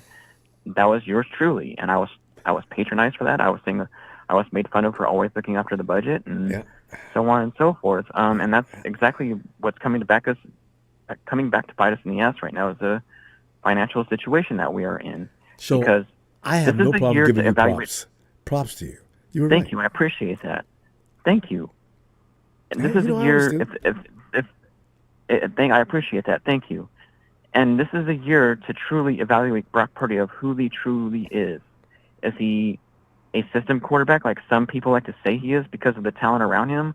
Or is he going to elevate the players around him without a Pro Bowl wide receiver in Brandon Aiyuk? A lot like Patrick Mahomes did when they took Tyreek Hill away from him because he barely had nothing last year. Hey, I'm impressed with what Patrick Mahomes did last year.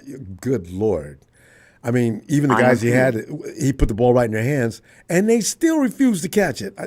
You know what? It's embarrassing having lost the Super Bowl to that team. Mm-hmm. And as far as the trade packages goes, if it's between the Browns and the Patriots who have the money to pay his contract that he wants, and that's what he's after is the money. He doesn't give a shit about Super Bowl wins. The Generation Z is always about them, and the world revolves around them, and they, in the NFL especially, and when they see money coming their way, they're gonna go elsewhere, no matter how shitty the team is, to get it, and they're gonna find a way to get themselves off the team they're currently on, that's a competitor in the playoffs every year, and a chance to go to the Super Bowl every year. They don't care about that. They just want to feed their family and take care of themselves, and that's all they care about. And you know what? So when you say it like that, if that's absolutely true, I'm not sure if I want him on this team. I need a guy that's got fire in his belly. It kind of is, Ronbo. And wants to win, though. I really do. I mean, he's truly said it. If you can't afford a Ferrari, then you can't have me. Yeah. That says right He there did, that boy, he did you're say after that, your didn't money. he? Yeah. So he let the cat out of the System bag with wide that. receiver, That's, still sucker. thank you. Steven, shout out to Steven. But as far as the trade packages goes, I would not bring Kendrick Bourne back to this team, that dancing queen who all he cares about is being the star of the show when he's really not. I love that dancing, especially after the touchdown and standing there boogieing for until the referee throws. It's about a second the before the reason referee why throws a that flag. And Kendrick's got some yeah, great moves he's in the that reason why dance he move. won that. He's the reason why he won that game for the team, which is absolutely not the case. But as far as the trade packages goes, I would trade him to New England for either Jalen Polk, the rookie wide receiver who they just drafted, in exchange for Brandon Aiyuk and a third or second round pick, because it's going to be a reciprocal trade, Ronbo. You're not going to get a defensive player out of this. I'm sorry, but if you lose Aiyuk, you're going to have to get another receiver for depth purposes. No, and I didn't. another weapon. I want Gonzalez, but I know that. I mean, the Patriots would be just insane to give him up. Yeah, Anyway. I agree with you. So, but yeah, it's going to be wishful thinking. it's going to be a reciprocal trade, a wide receiver in return, and I think Jalen Polk would be a lot better trade option than Kendrick Bourne because his contract is team friendly, and he's on a rookie deal. Then you won't have to pay him for another 4 years. Should that trade take place with the Patriots and get a second round pick out of them as well? Would you do that deal though? I'm looking at it realistically. Why would I give you a rookie and I got to pay this guy you're sending me $30 million? Because we're technically in a rebuild mode too, as much as we don't want to admit it. Well, no, I'm not going to admit that. Okay, you got to justify that. We're in a tiny rebuild mode. We're in a tiny rebuild mode with a lot of players that are going to be on free agency next year. 41 that's players. Next year. That's a rebuild. And then we apply terms like rebuild. And as far as the Browns go, I would definitely get Jerry Jeudy, who is in his prime, and his contract is also a team-friendly deal. He's not making anywhere near $28 million a year, I don't think, or $25 million, maybe not even $25, I don't think, not even $30 million a year. And he's in his prime right now, and he's an excellent route runner. He would fit into the system right away. And Amari Cooper's getting up there in age, and he's kind of past his prime a little bit. And like I've always said, receivers in their 30s start slowing down. There's a lot of tread on their tires that are and Amari's been slowing down anyway. So yeah, and he doesn't show up in big games either. So and as far as our defensive line, yeah, exactly. And as far as our defensive line goes, Ronbo, this has been our focal point ever since Kyle and John have been here. They've always put the defensive line first, and I give them credit for that because it's been the dominant area on our team. It's always been our defensive line. That's where we had the most depth, and that's where we had the most success. Thank God for Chris Kasurek. Yeah. Exactly. And John Lynch got trigger happy when we signed Javon Hargrave. And that's when I told you. That's when I also told you that money should have gone to Brandon Aiyuk at the time, and that would have been a steal of his contract during that time. But unfortunately, John Lynch loves our defensive line more, and got a little trigger happy and paid that money to Javon Hargrave. That's when we could have extended Aiyuk, and unfortunately we didn't. So we need to stop. I'll see you Wednesday. Yeah. And shout out to everyone. Yeah, if Brandon Aiyuk signs before Wednesday, I can't wait to see what not only you but everybody else. The writing is on the wall, man. Come on, it's not going to happen. I know. It's on the wall. I don't believe it myself. I do. 2024. I know. So we should have seen that when we drafted Ricky Pearsall, which some of us did, and we're blinded by it. I'm still waiting. I hope Ricky's really up for the task. All right, I'll see you Wednesday. All right, shout out to everyone. Y'all take care and have a great night. Shout out to everyone. You too, Show. Night, fam. See, these are the days we go back and forth down through the years. Show gets me, and every now and then, and I get him. Anthony.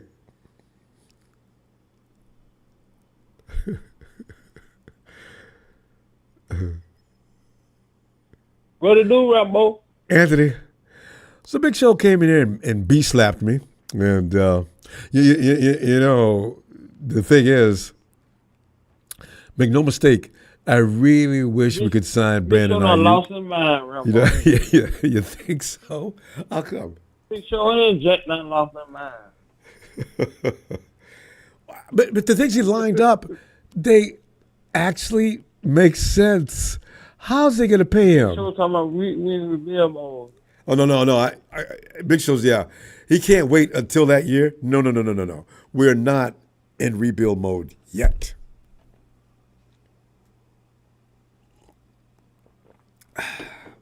Maybe next year, I don't know. But retool. And Shannon Jackson Lynch has done a lost his good. mind too. Yeah, you know what?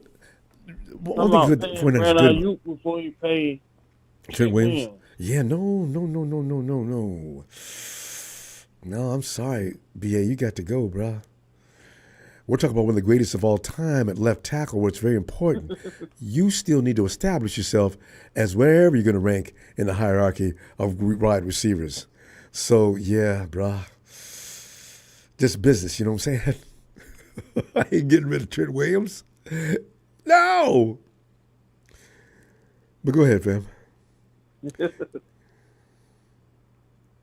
So if you lose Trent Williams, Oh, the right side already weak. Man, you dead. that's right. They could put their best defensive, they could put their best pass rush on either side of the line. They could all tag team on us. Oh, no. Ooh, God, no. You know what ended up happening? Brock would end up getting hurt at some point. That's a game plan for Trent Williams. Yeah. If you take him out, if he leaves, we get his mouth tore off, all the way off. Yeah, no, there's too many really talented defensive ends in the NFL. You don't want somebody over there that's not going to be able to handle the load at least 70, 80% of the time. McKivitz said he's going to, Anthony, McKivitz said, look for him to have a better year this year. McKivitz, he hears the noise and he's responding, he's clapping back. Look, I am learning things we didn't do in college, blah, blah, blah, blah. So I look for a better right tackle this year. Really? McKivitz, I mean, you've been there for how many years? Now, all of a sudden, you got all this to say? Ronbo. I'm listening. Son, listening still got the upper hand on Brandon Aiyuk. I'm making play out his fifth year off and franchise tag for 2025 and 2026. You know, You see what I'm saying? that's what I think. I that's what I would do. He'd be mad as hell. But you know, he brought it on himself.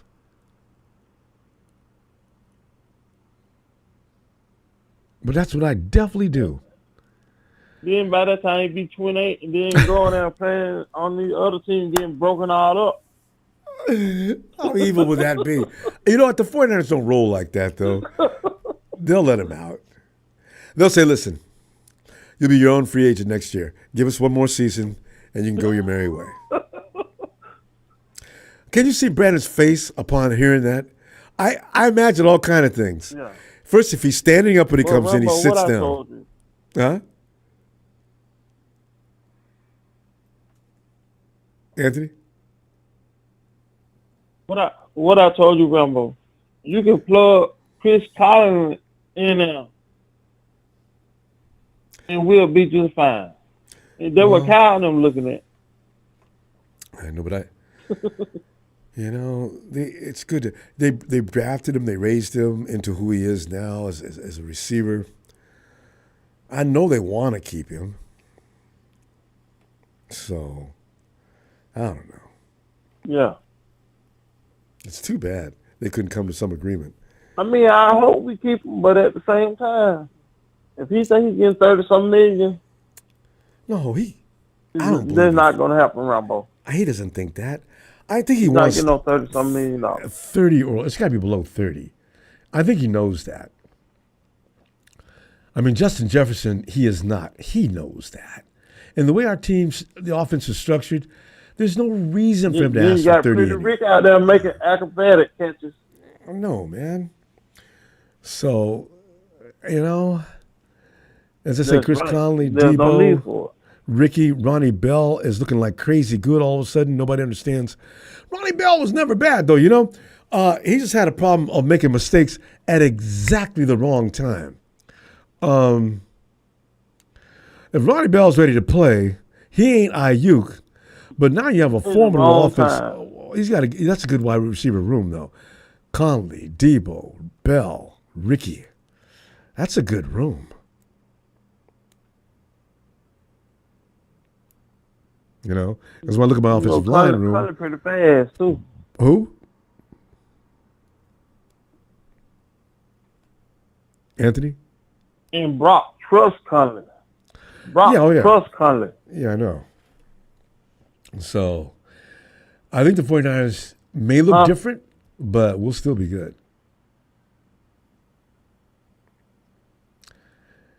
And as long as you got CMC, he's going to set the table for everybody anyway.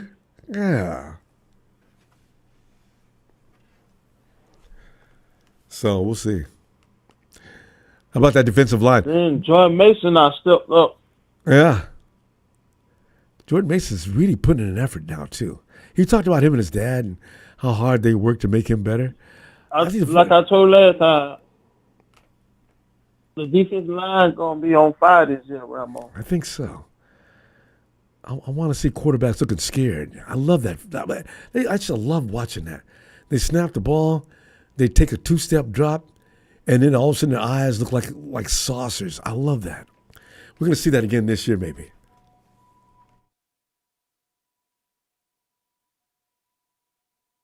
You know what a deal look like when a car roll the hill and the lights hit him in the eyes? That's opposing quarterbacks. I love that. The light hit them deals in the eye and they get started, they just stop. That's that Jared Goff. Who else does that? Aaron Rodgers. Although Rodgers is even more funny. Rodgers is still trying to throw the ball. They're bringing him down. Rodgers likes to make him down.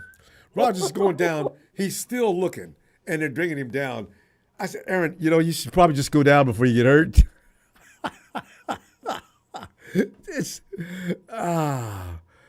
But yeah, we're gonna have to.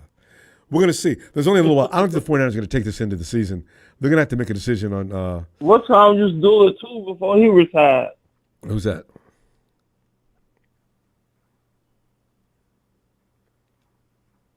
Aiyuk.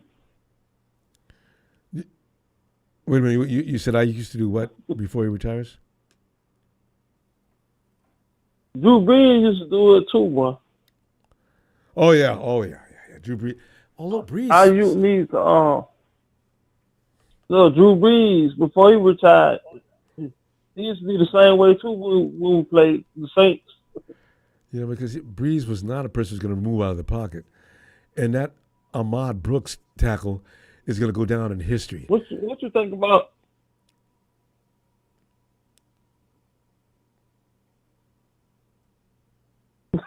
Made him like a duck. Anthony, there's some breakup going on your phone. I heard you say, "What do you think about?" I didn't hear anything after that. Well, say it again.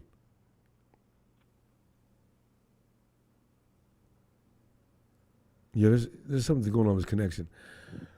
Anthony? I said, what you think about Shaquille Brown? Shaquille Brown.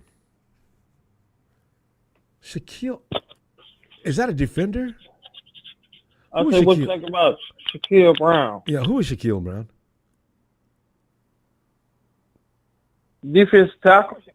For us? His name is Shaquille Brown? Defensive tackle, the big boy they talking about weighing 350 pounds, but they talking about how fast. I thought that was Brown. I thought that was Evan Anderson. They talking about how fast he moved to be that big. Okay, I thought that was Anderson. Okay. No, I like him, and I want to put him at the nose already. So, yeah. I got his name mixed up. I know what you're talking about. All right. I love it.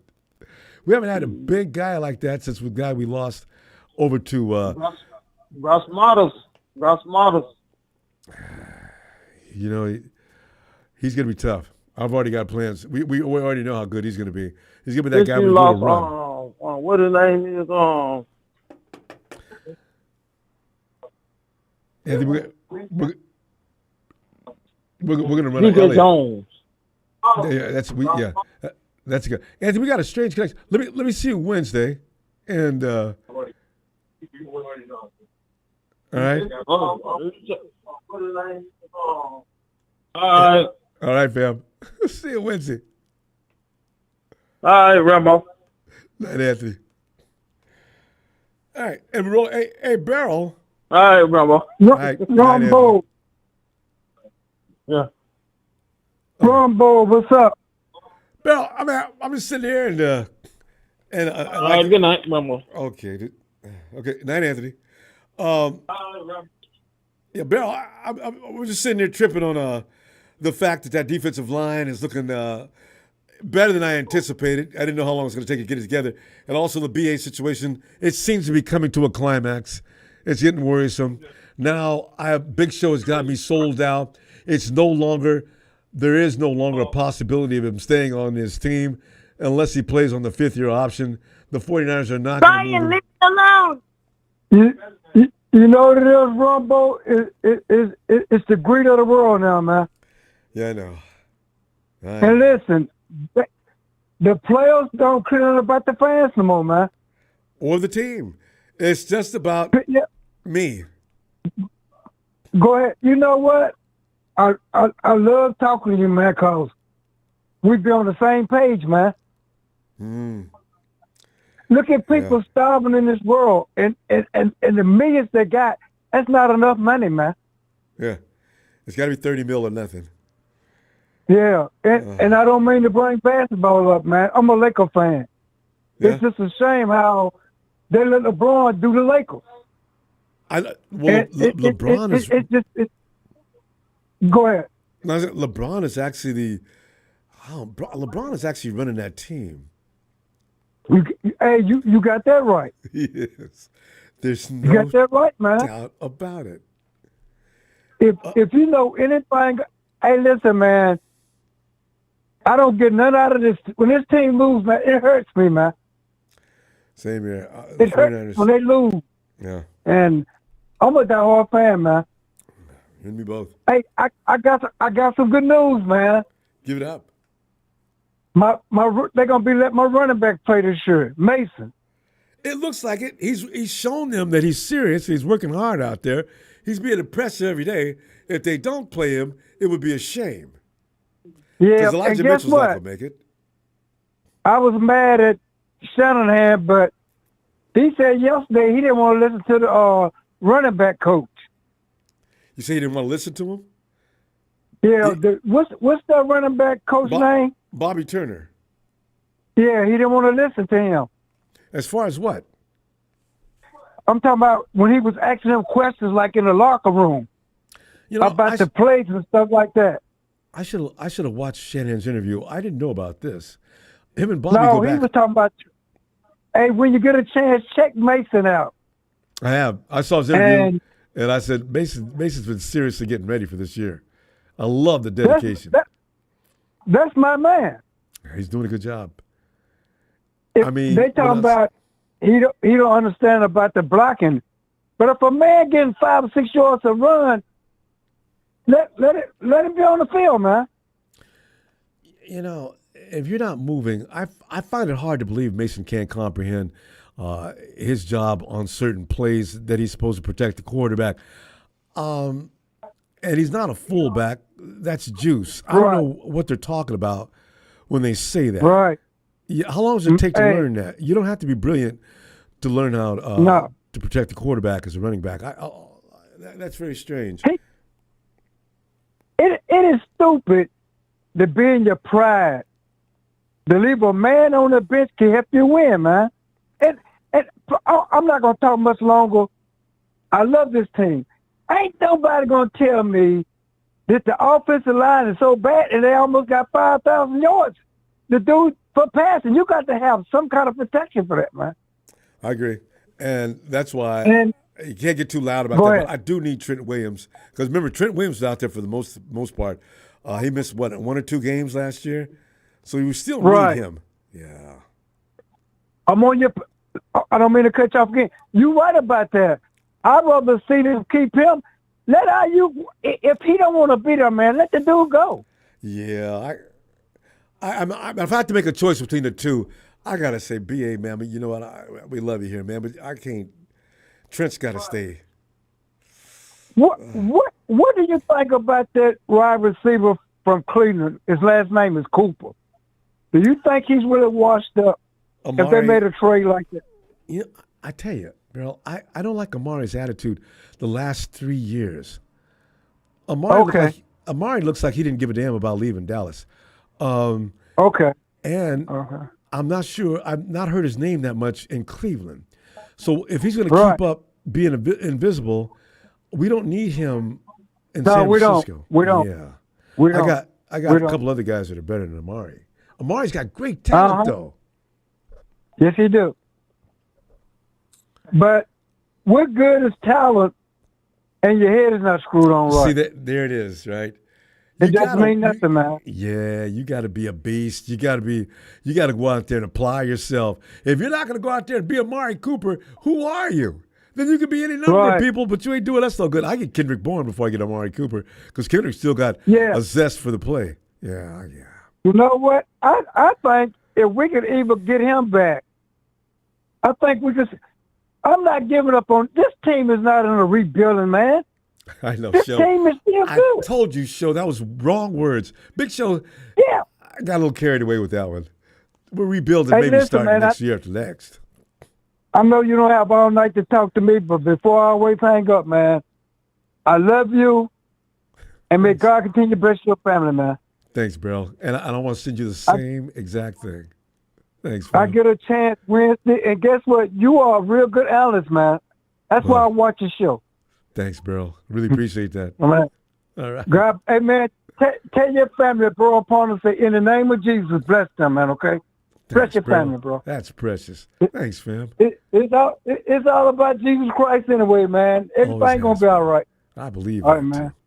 Night, all fam. right. Talk to you, brother. Looking forward to it. All right, Beryl. All right, man. Yeah, Beryl, that's good people there. Hey, Eric. All right, go ahead, man. I'll talk to you. All right. Yes, sir. Eric, I got good news for you. What, everybody? Yeah, as Cody is lighting things up in camp. The guy's turning heads right and left. Yeah. So, yeah, there's no danger in Cody leaving this team. That's awesome. You know, and as I said, you and others have talked about him. People watched him during college. They said, guy's an animal, man. So I can't wait to see him this weekend. Yeah, he's going to be something special. I mean, you never hear anything bad saying about him. I mean, people just go on and on when they talk about him. Yeah. Yeah. This one's new. This is a rebuild now, according to Big Show. I need to hear about that. How's that going to happen? The Big Show got a little carried away with that. We're a team that's in the hunt for the Super Bowl is not in rebuild. Maybe next season things might get a little sketchy, but no, the 49ers they're not in rebuild mode just yet. You're signing a franchise quarterback as well? No, that's not happening. Yeah, but there's no way that this is a rebuild. You know, Eric, what I do like about the 49ers is, and they from the beginning, when Shanahan and Lynch first came in, they use terms like, we want to build the team the right way and going brick by brick. Now, when you hear that, you just hear, it just sounds like a lot of rhetoric to promote the team and get fans all fired up. But really, they stick to that thinking the whole time. You know, when you go in and do house repairs, maybe the plumbing could use a little work, maybe electrical, the foundation, some things here and there. But you don't need to tear the whole house down to fix it, right? I got a feeling we're going to see that with the 49ers. I don't know that they're ever going to go through a full-blown rebuild, and not anytime soon, because their draft has been good. They're bringing in players that are going to mature and probably be better. Our linebackers, I can't believe how they've come along. Graham and Winters are looking awfully good. So you look at the defensive line. We other than Drake Jackson, we're doing pretty good. So we'll see. I got a feeling they're going to continue to build and repair, not complete rebuild. Show, when you get back in here, I'm ready to argue about that. Anyway, Eric, so what's going on your end of the NFL? It's going good. It's going really good. I'm looking forward to a great season of football. Yeah, it's going to be. It came back really quick too. How's Gino? He feels like he's doing pretty good. I think he's good. Yeah, because I just heard him get hurt last week. I was wondering if he's going to be okay. Yeah, I heard he is. Yeah, he's okay. Yeah, I'm gonna. The thing is, the first few weeks of the league, Eric, you get caught up the first few weeks. Let's say the first 6 or 7 weeks. Every year, somebody comes out of the chute blazing hot. Who was it last year? Yeah. These are great trivia questions. Who came out just smoking last year? I think it was the Eagles, right? I believe so. And the Eagles came. Eagles and Cowboys. Yeah. Oh, yeah, Cowboys too. And they just came out just rampaging through the league, just tearing ass. I actually entertained some fears when we first played the both of them. The Cowboys, not so much. We played the Eagles first, I think. I said, oh, man, I thought the Eagles were going to take a step back this year. It's going to be a dogfight. Deebo said, there'll be no dogfight here today. Ran Eagles off their own field. They were fired up by the years before, the things that took place the year before, I think. So 49ers may have played a little above their head that day. Eagles haven't been the same since that week. Then the Cowboys, honestly, Eric, between you and I, let me admit one thing. I'm always concerned about playing the Cowboys. No matter how much I laugh at them, I'm always concerned because of the tradition, the things that have taken place between the two franchises down through history, and the pain I shall suffer upon losing to the Cowboys. That bothers me. Oh, that bothers me. So to have to deal with that feeling after the game, knowing as many Cowboy fans as I know, is just more than I can stand. I'm nervous the whole time. But the 49ers have been nice this last couple of seasons. By midway through the second half, I'm already calling Cowboy fans up. To which I get no answer. Of course I'm so not. grateful.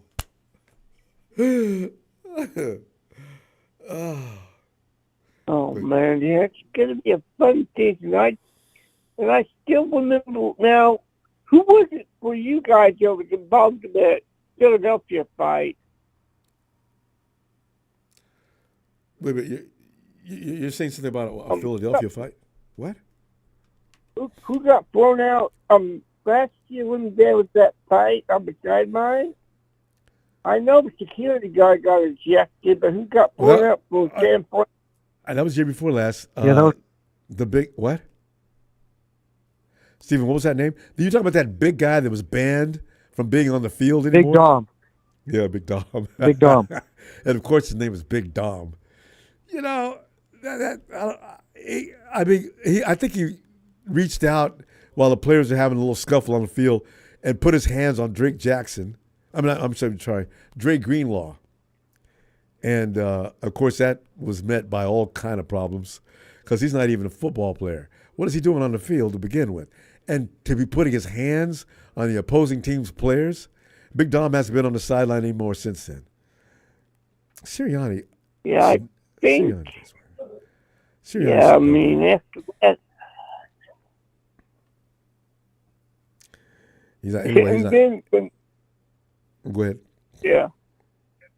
It was funny. A few weeks later, they showed the Seahawks versus the Eagles, and there he is in the suite, I believe he was in.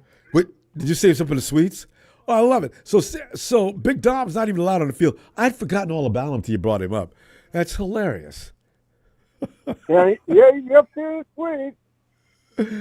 Sirianni, man. I can't believe if they don't do better this year, Sirianni's going to get fired, and he's going to take Big Dom with him. Or Sirianni's going to send Big Dom into the office to talk to those guys to give them an offer they can't refuse. Eric, we got to go, though. I'll see you Wednesday. All right, bud. See you Wednesday, pal. Looking forward. All righty. Night, Eric. Night. Yo, Tony. Ronbo. Tony. Well, Tony, look at that defensive line. I'm starting to relax, Tony. I'm starting to feel like, what are they going to do with us? And we got the coaches back all on the same page. Familiarity's going to take place. And once again, the Niners are going to romp on defense. You got some player personnel that I'm feeling good about. I didn't know anything about. What is a Yetur Gross-Matos? And also, we're picking up a guy from Cleveland. Guy on Twitter comes on and says, hey, listen, I got to tell you, I'm a Browns fan, but don't look for Elliott to help your team out any. Tony, I don't know about you, but every now and then I can be kind of naive about things I read on Twitter. I try not to do that. All social media platforms, for that matter, they're going to come in and say something just to make you feel bad, hurt your feelings because you're not a fan of their team. I mean, nothing but good things about Elliott, you know? I love it. Yeah. And, go ahead.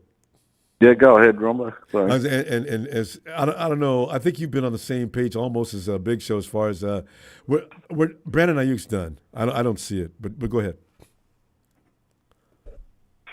First of all, I'd like to give a shout out to Mr. Patrick Willis for making it into the Hall of Fame. And how he told people, you guys said I didn't play long enough. Well, bleep you. That's basically what he said. Patrick, yes. But Aiyuk, Ronbo, we don't know what's going to happen. I mean, it's all speculation at the moment. For all you know, we can all wake up tomorrow morning and then it's contract signed. You know what I mean? We've seen that a number of times. I thought Deebo was gone too, actually. So you're right. But we don't suffer. We don't have problems with defense, Ronbo. We never have problems with a defense. We have problems with an offensive line. Well, last year, you could run the ball on the 49ers with an ease. It was frightening. So, yeah. This year might be worse. Tony,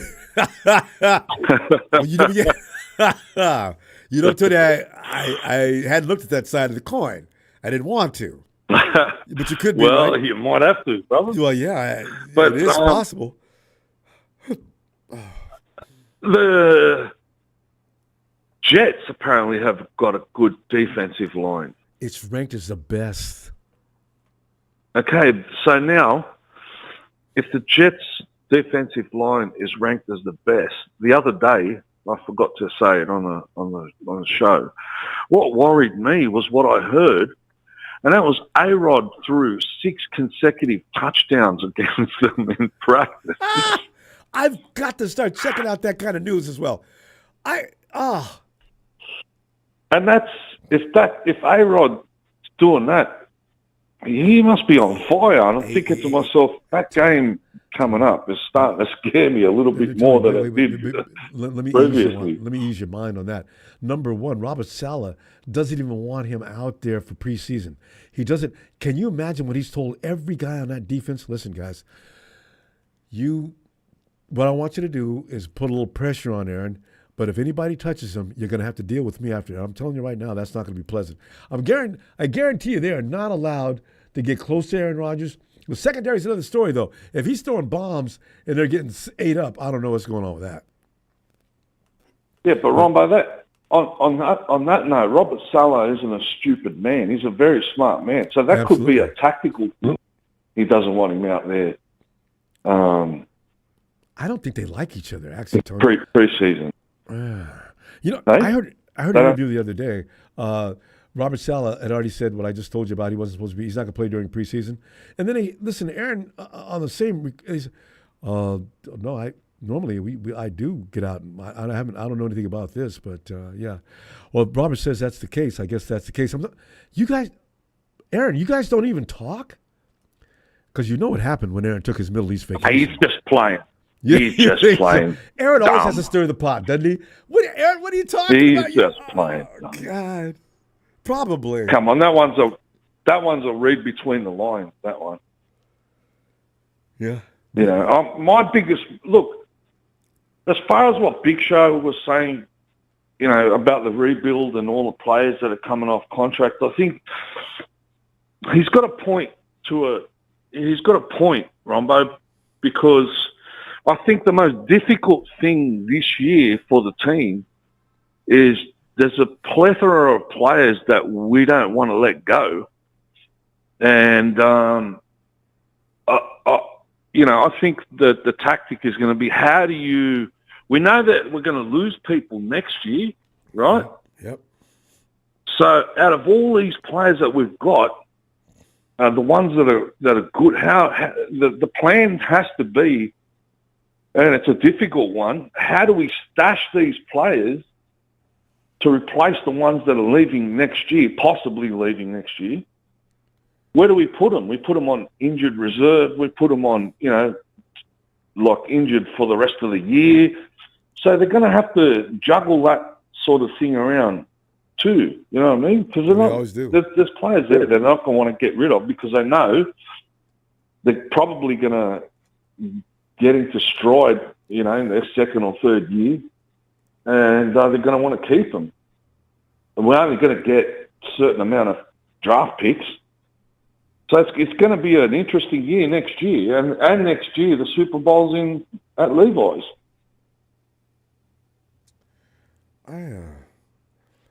You're interesting, though, because every time they do that manipulation you talk about with the IR and the pup list and everything else, I always wonder what thinking went behind making that move.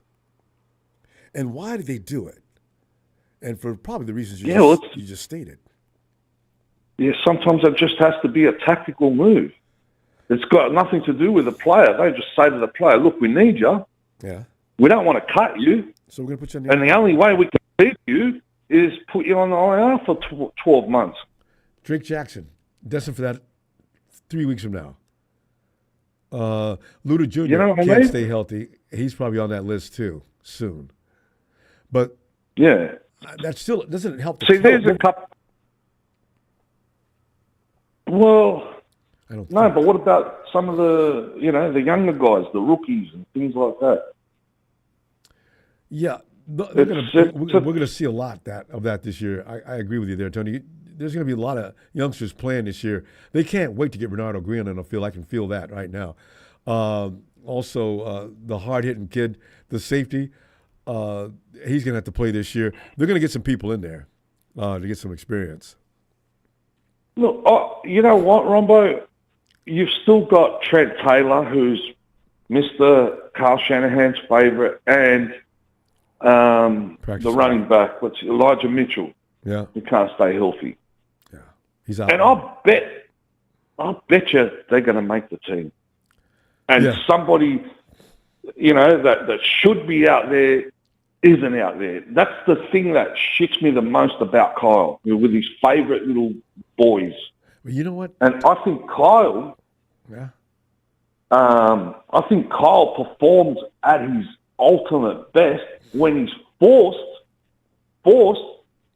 to put young dudes and adjust the scheme around them and make it a little bit more simplified and things like that.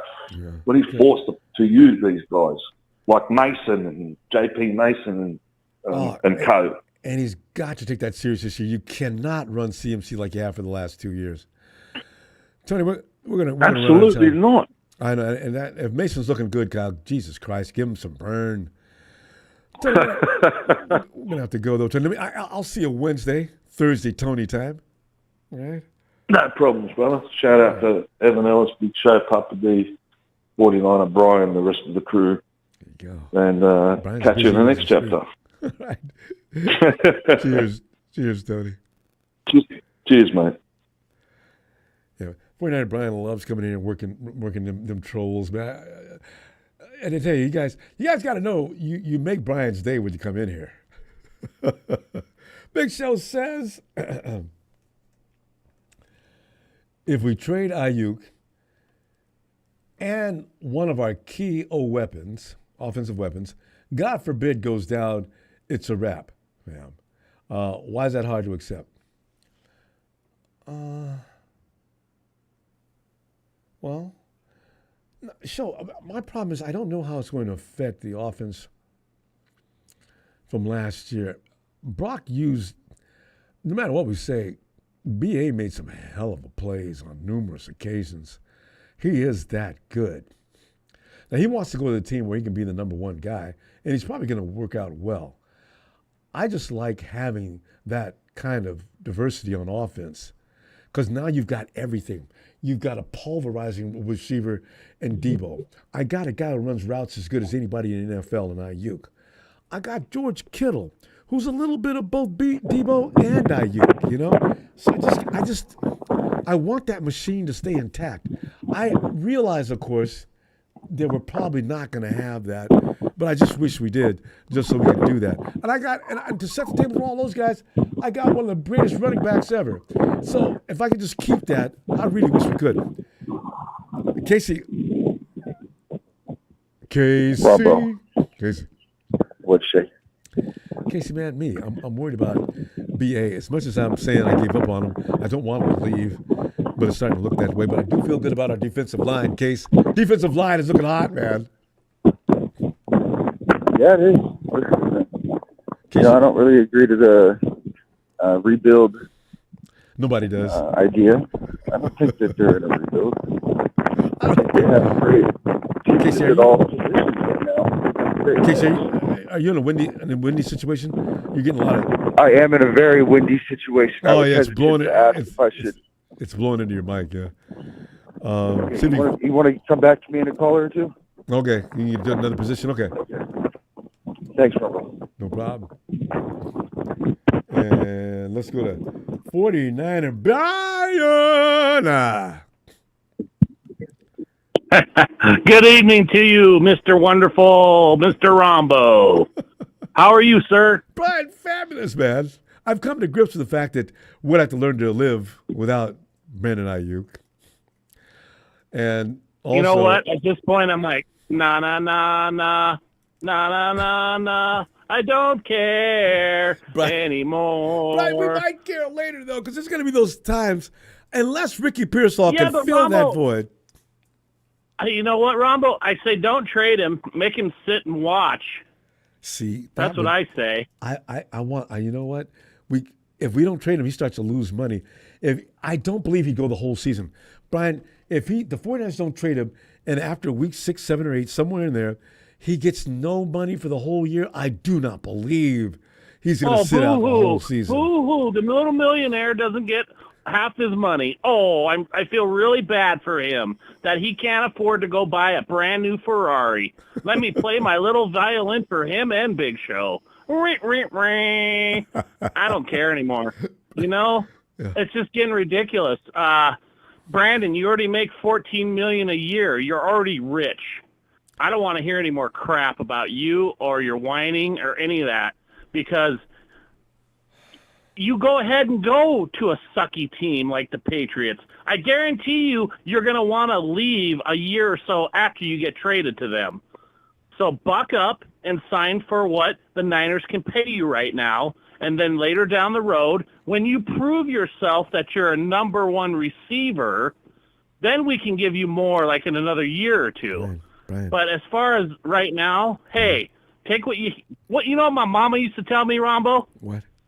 You get what you get and you don't throw a fit. Remember that line? I don't know if your mom ever told you that. I've had something similar to that, though. Brian, I don't know that. Actually, he is the number one receiver as of last year. I don't know either. I don't think so. Well, and then you got guys like Pearsall coming up, and we've got, what do we got? I hear that Ronnie's doing good, Bell's doing good. Yeah, I mean, Ronbo, come on. Yeah, I'm not worried about not having any receivers, but I like what Aiyuk brings to the table. There is nobody in the NFL that can cover him. I've not seen that. I just like having that around. Maybe Ricky might be able to do the same thing, though. And why not take a chance on like a guy like Amari Cooper? You know, he could be the next Anquan Bolden, something like that. Remember when that went down, Ronbo? Yeah, Amari used That to would be huge. Amari used to be just really crazy good. And Amari was a deep threat and a route running threat. But I don't see his heart in the game anymore. The games I've watched, Amari look like he'd give it, I'm just here because I'm going to get come on, Ronbo. Look fined. who Amari Cooper's played for. The Raiders and the Cowboys. Two chump teams that aren't going anywhere. And you wouldn't tell me he wouldn't want to be a Niner? Oh, you got to be kidding me. He'd love to be a Niner. Maybe. Yeah. Because So, he needs to get down for inspired. Amari Cooper. You might be right. Yeah. Look what Anquan Bolden did when he came. He was unhappy with was he a Raven or was he with Arizona? They just won the Super Bowl. He was a Raven. He left Arizona, then he went to the Ravens, and then all of a sudden he ended up with us, and I couldn't believe it. Yeah, and it was the trade of the year, was it not? When we got Anquan Bolden, that was great. I was shocked. I said, "Whoa, we're picking up Bolden." All right. Oh. So. Yeah. Amari could be that guy. I really think he could be. Now, I don't want us going after like Trent Taylor. Come on, he's old, Ronbo. He gets hurt all the time. No, I don't even know why he's on the team. Well, he'll be on the practice team. Trent, they might be grooming him to be the return guy too on this new kickoff situation. But I mean, we got so much depth on our receiving core. It's just insane why Brandon Aiyuk would want to pull this right now and not wait another year and prove himself more and then make money next year. I mean, because there's going to be a quarterback cap, and the cap is going to go up. There's going to be more money for everybody next year. I mean, I don't know why Big Show's crying that we're in a rebuild. I mean, we're not in a has rebuild. Big Show ever been through a rebuild except for the Tom Sula years? I was going to say he was here for that misery after Harbaugh left, At least I know. Yeah, what was he like, 2 years old? 2 or 3 years old? Does he even remember? I mean, if Big Show had his way, he'd underpay everybody, and all the team would be 23 years old. Well, now, in fairness to Big Show, he said he'd pay certain players. He's got to pay his quarterback and edge one rusher, or two, and we'd never win a Super Bowl. Offensive lineman on He's the crazy. left side. This is the thing that for all that age group and below, millennials also they've seen everything in history books and videos, but they've not experienced for it, right? 15 years. Yeah, so they're pissed off. I don't even know what to say to them. The only thing you can say is, hey, just be patient and wait, because it'll come. It's coming. I mean, and if Kyle doesn't win us one here this year or the next, he's done. He's got to go.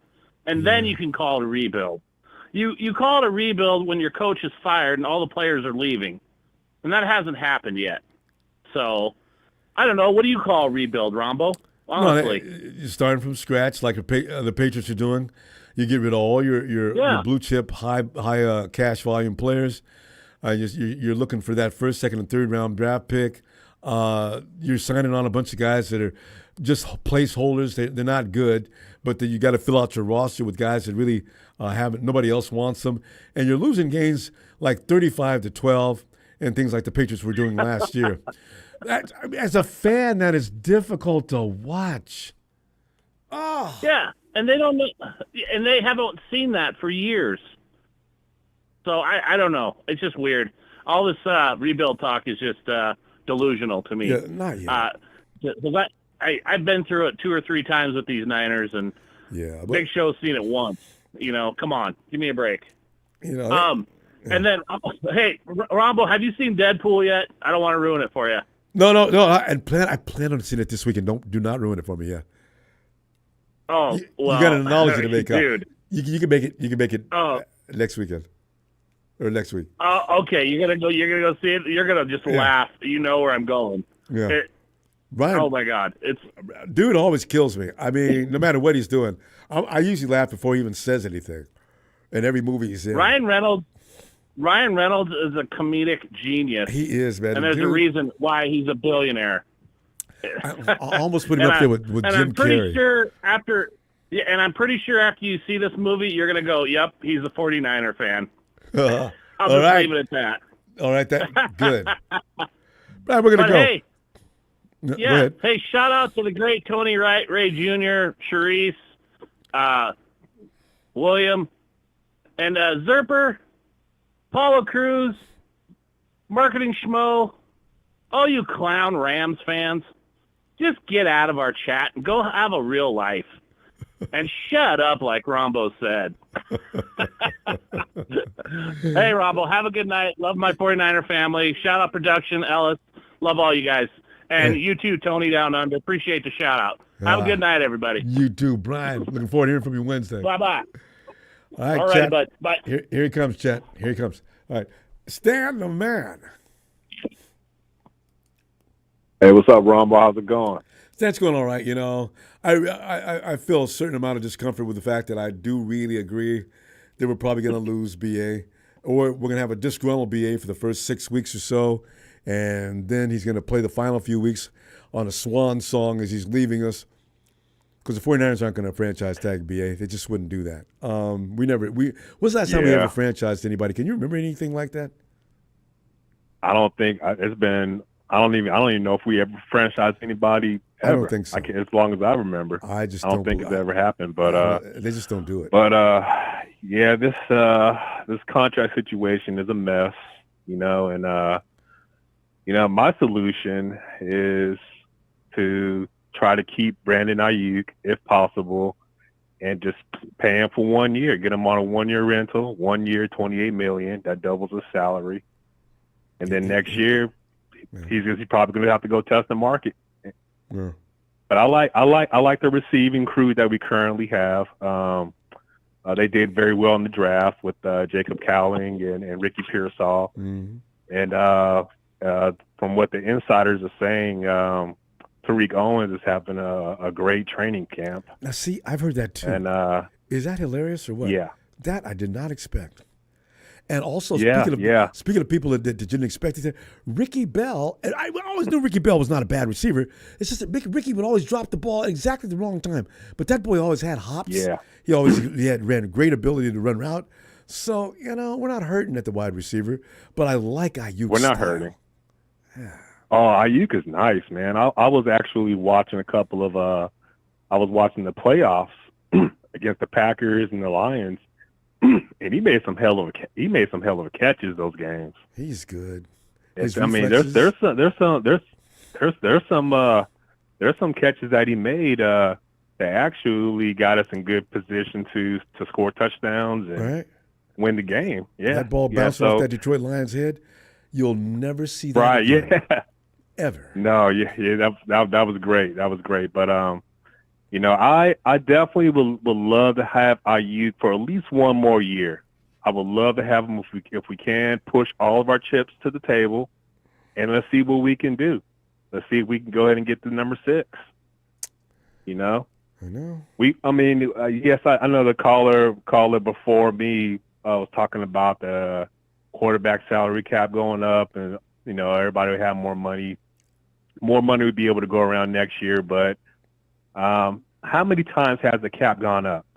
Several times. It goes up every year. And players just keep asking for more money as time goes on. You just can't pay everybody.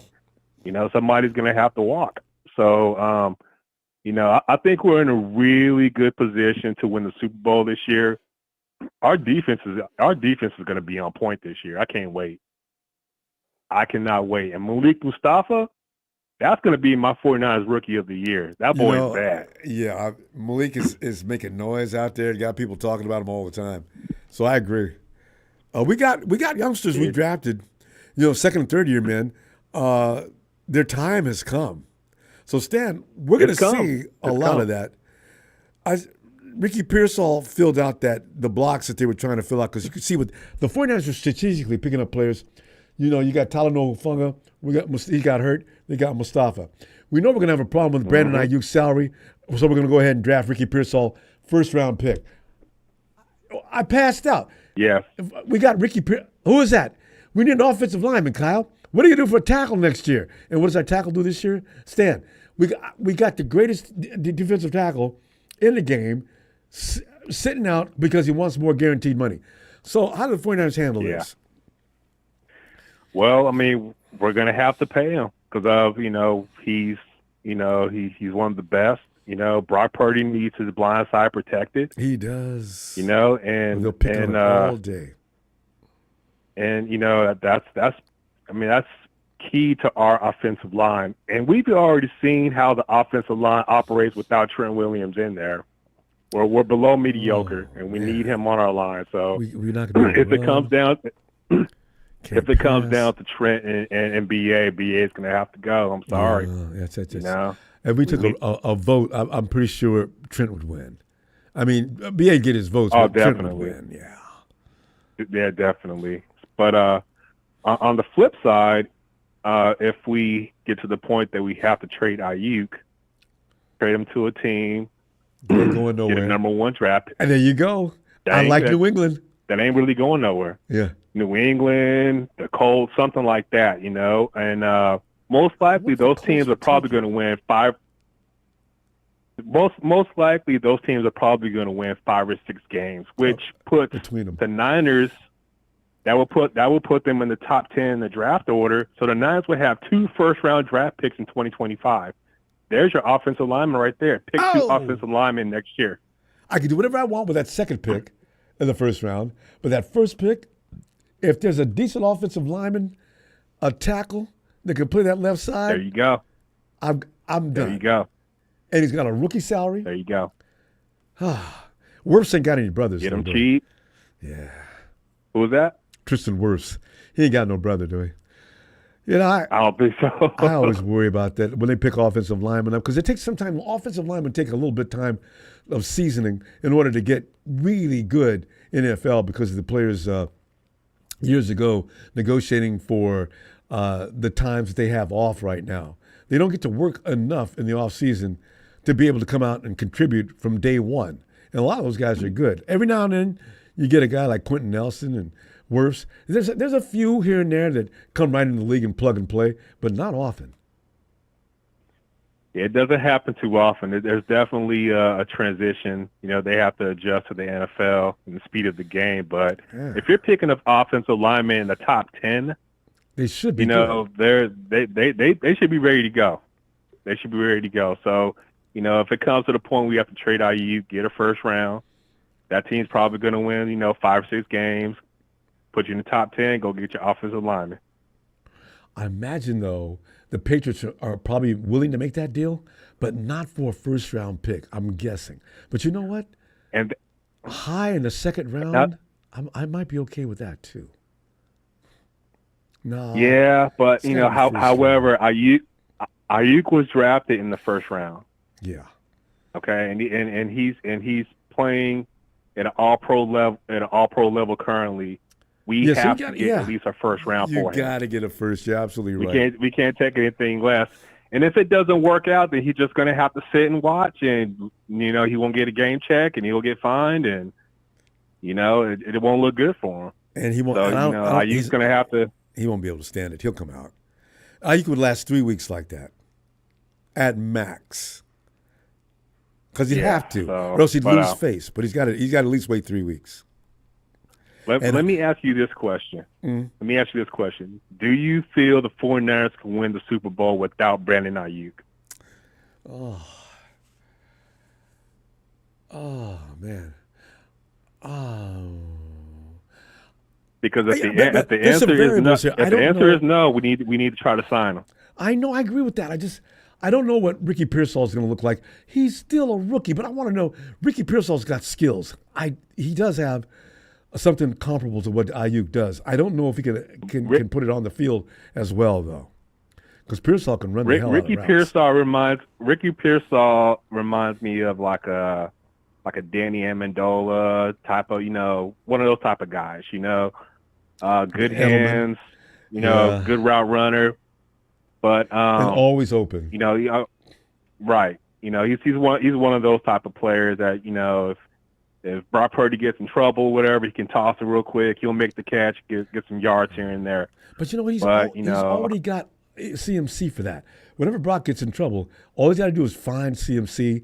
He will put himself in position to make a play. CMC is already a safety net as it is. I need a guy who can go out intermediate routes at least and get ready for that ball. Right. So what? I was watching some highlights on Jacob Cowling. Jacob Cowling is good on the 50-50 ball.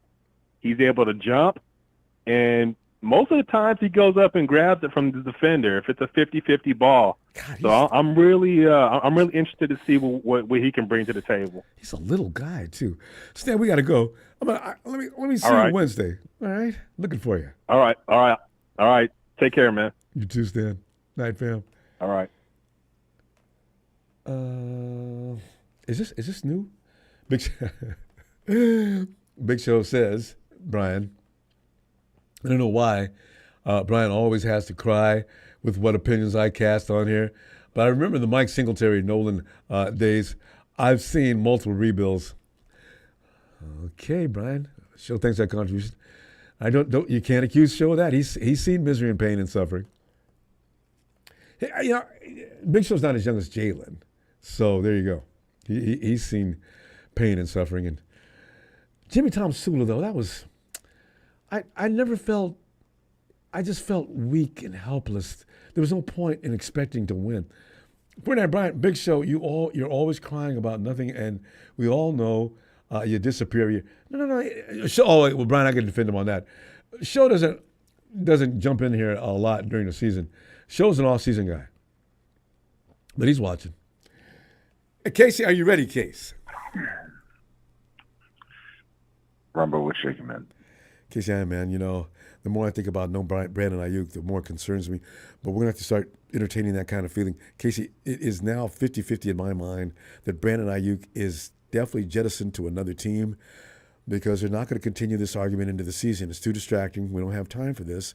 We need to get ready to work and focus. Brandon Aiyuk standing around all pissed off is not going to work. And Trent Williams they're going to wait him out. Both Trent Williams and Brandon Aiyuk, they're sitting there waiting, and they know what I just said. 49ers ain't going to wait till the season starts to sign nobody because they don't want to be bothered with that. So I'll just wait. Well, yeah, the NFL Top 100 list probably helped Trent's case.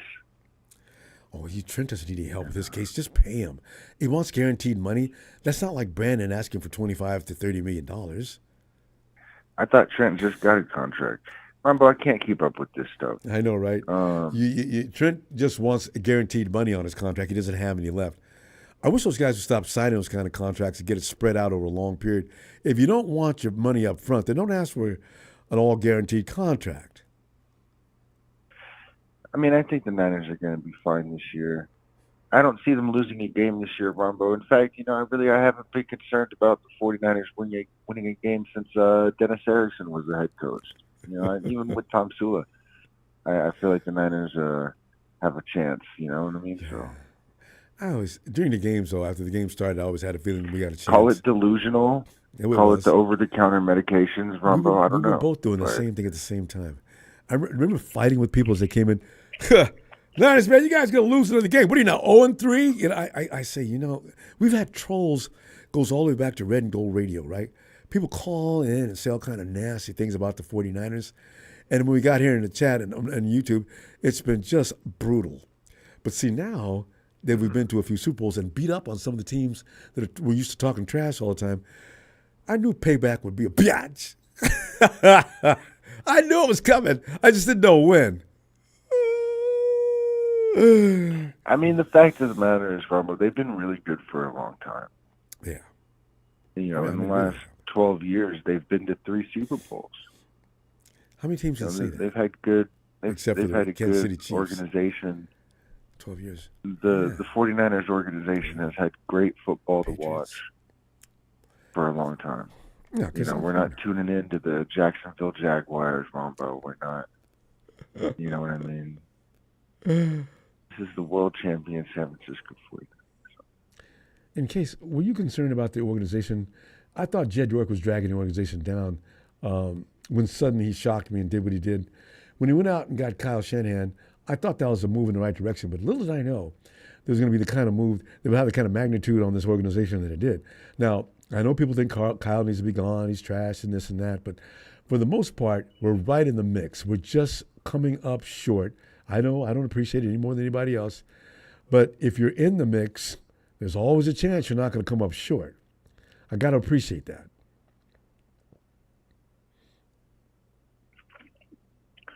Yeah, I mean, it starts at the top. They've had, Jed York really listen to the fans.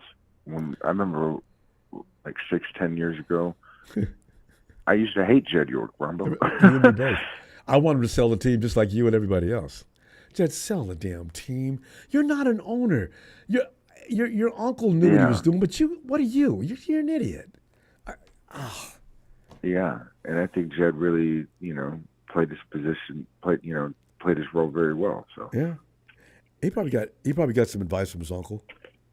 Case, you remember the airplanes flying over the field, embarrassingly, with those signs, flying over the field, sell the team, York. God, that was funny. Mm-hmm. Now that I think about it, it was kind of funny. I was so pissed off I couldn't laugh at that time, though. I was very passionate about the NFL back then, Ronbo, but it was a different league. I'm very concerned that the new kickoff format is just going to ruin the game for me. I'm not sure if I'll really enjoy it, like at all. There's been so many rules that change the game. It's not anything like it. If you're a football purist from way back, and it don't have to be way back either. If you were a football fan in 2000 and you've watched what the NFL has done since then, it is a little yuck. And they're not done yet. You know there's going to be something else soon. And if I was a kicker, I would really not like it. Imagine being Sebastian Janikowski. And as far as I've heard, it's not like they're doing everything they can to make it so that you kick the ball in bounds, right? Like if you kick it out the back of the end zone, is that going to make it like, I don't know what that's going to do. There's a penalty. Wait a minute. There's a strange penalty. Exactly. So throw the flag, Ronbo. You know what I mean? Like, yeah, they can't kick the ball beyond the kicker. That's really interesting. I can't wait to see how that works out. What is this? I feel like I'm just going to take the over every year, like every game. Right? Let's just take the over. You know what I mean? That's what the NFL wants. They want more commercial breaks. They want more, And there's something that Mike McDaniel's arguing about called a cheat. Not cheat. It's a cheat. What? I gotta look in. I just saw the headline. I didn't read that. But McDaniel's having a hard time with that new ruling they're going to put on that. I missed that fool. That was a great era, Ronbo. I don't know what they're doing with Kyle Juszczyk. Why is Kyle Juszczyk always taking a pay cut? And Ronbo, I just want to say one more thing. I saw a funny stat. I found a funny stat. Did you know that Elijah Mitchell has never fumbled the ball? No, I didn't know. I didn't know that either. He has 0 career fumbles. That's why Shanahan loves him so much. I really hope they have a good year with Elijah Mitchell. He's out, even now. I'm not sure why. They didn't really state because they knew people were going to talk about it. Well, Ronbo, I'm about to start my graveyard shift at Chevron right now. I get on at 11 o'clock tonight. There's not many full-grown men I would wait an hour on the phone on a Sunday night. And I do appreciate it too. But you happen to be one of them, Ronbo. Thanks, and Casey. They're listening to us in the Congo. Huge flattering thing. They're listening to us in Egypt, and it's still Detroit versus themselves. So, hope you have a blessed night, Ronbo. Thanks for Casey. Platform. Let's see you Wednesday. We get to talk about the 49ers 3 times a week, any month of the year, because of Ronbo. Just so grateful for you, man. Yes. You bring so much joy to my life, Ronbo. Case, you're starting to make me blush. People just can't see it. All right? Thanks, Case. No, man, Ronbo, I'm very grateful for you, man. Sometimes I'm like, man, this little 2-hour show here is making me smile for the whole night, So, well, I'm delighted. Great show. Delighted. Yeah. Thank you so much. Ronbo. You too. Night, Case. Hey, Jamal. Hey, Jamal. Hey, Ronbo, how you doing, my brother? Jamal. I'm doing great, man. It's either coming to grips with what we might have to go into the season limping because Trent Williams is not playing. He's going to have that guaranteed money. Brandon Aiyuk is not playing. He's already committed himself too much to this. He'd only lose face and make himself look bad if he did not outweight the 49ers. The 49ers are not a team that's going to be outweighted. So we got some problems coming up in the very near future. It's kind of worrisome. Mm-hmm. Ronbo, I got a message for Brandon Aiyuk. Take a look at the career of Michael Jordan, the GOAT, and see this man never. I'm a Bulls fan. since I was little, and I cheered Michael Jordan on, and never once. Okay, you have players get paid more than he did. Grant Hill paid more than he did. Shaq more than Jordan. Kobe more than Jordan. AI more than Jordan, but yet he went out there and proved that he's the best, and he beat all those guys and won his he went 6-0. So take a look at that, Brandon. He's a GOAT, and he never complained about his contract. Maybe once he mentioned to Jerry Carlos when giving him his money. That's probably the only time. Now I know some of y'all gonna mention his endorsements and stuff like that. Put that to the side. I'm talking about as a player. As a player, all these players got more than Jordan, and he didn't claim. He went out there and beat them. He beat Grant Hill. He beat AI. He beat Shaq. I mean, he beat Kobe, and won his 6. He spanked him. His 6-0. So there you go, Brandon. Look at that. He proved his worth. Yeah. Get your ass up there and prove your worth, Brandon Aiyuk. And before you know it, they'll name they'll have your contract, right? Yeah, and they'll be there's a Jordan shoe that's been going on for God knows how long, and there's still a new edition every year. There'll be a Brandon Aiyuk shoe. Can you imagine? Right. Yeah. Yeah. Jordan makes a fortune off that just alone, too. Wow. I know. There's players, a lot of players that do put team first. You know? Yep. It is not necessary to strip your team naked of all funds. That's just selfish. And especially for the small amount, the difference between what he doesn't want to agree to and what the 49ers want to give him. The 49ers, I don't think they really do cheat any of their players on these extensions and renewals. So I can't imagine what Brandon's problem really is. Papa Dragon says it's about the guaranteed money. So I don't know. Yeah, GB, nobody's wearing football cleats to school, I know. That's too bad, too, for baseball. Actually, baseball players and football players, there's no chance for a shoe endorsement.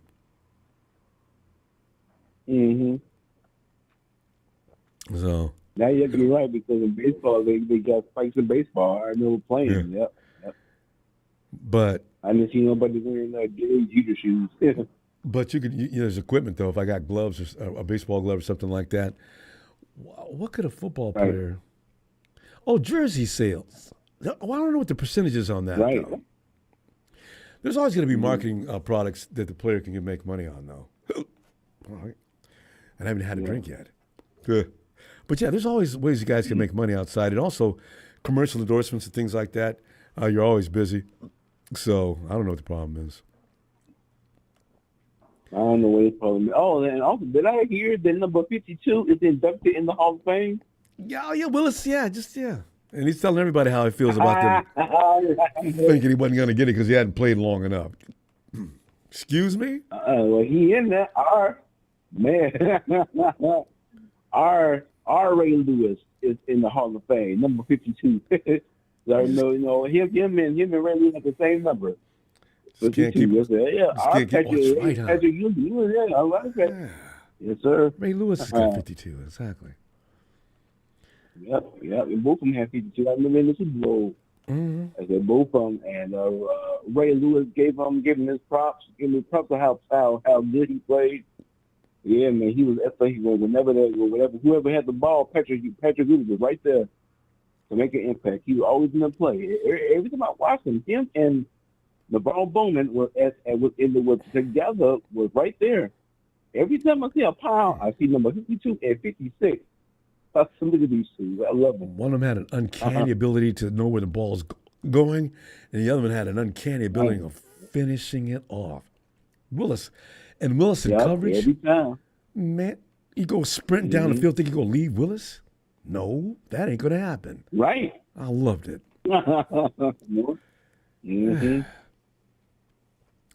So, we're going to be okay. Willis is going to be okay.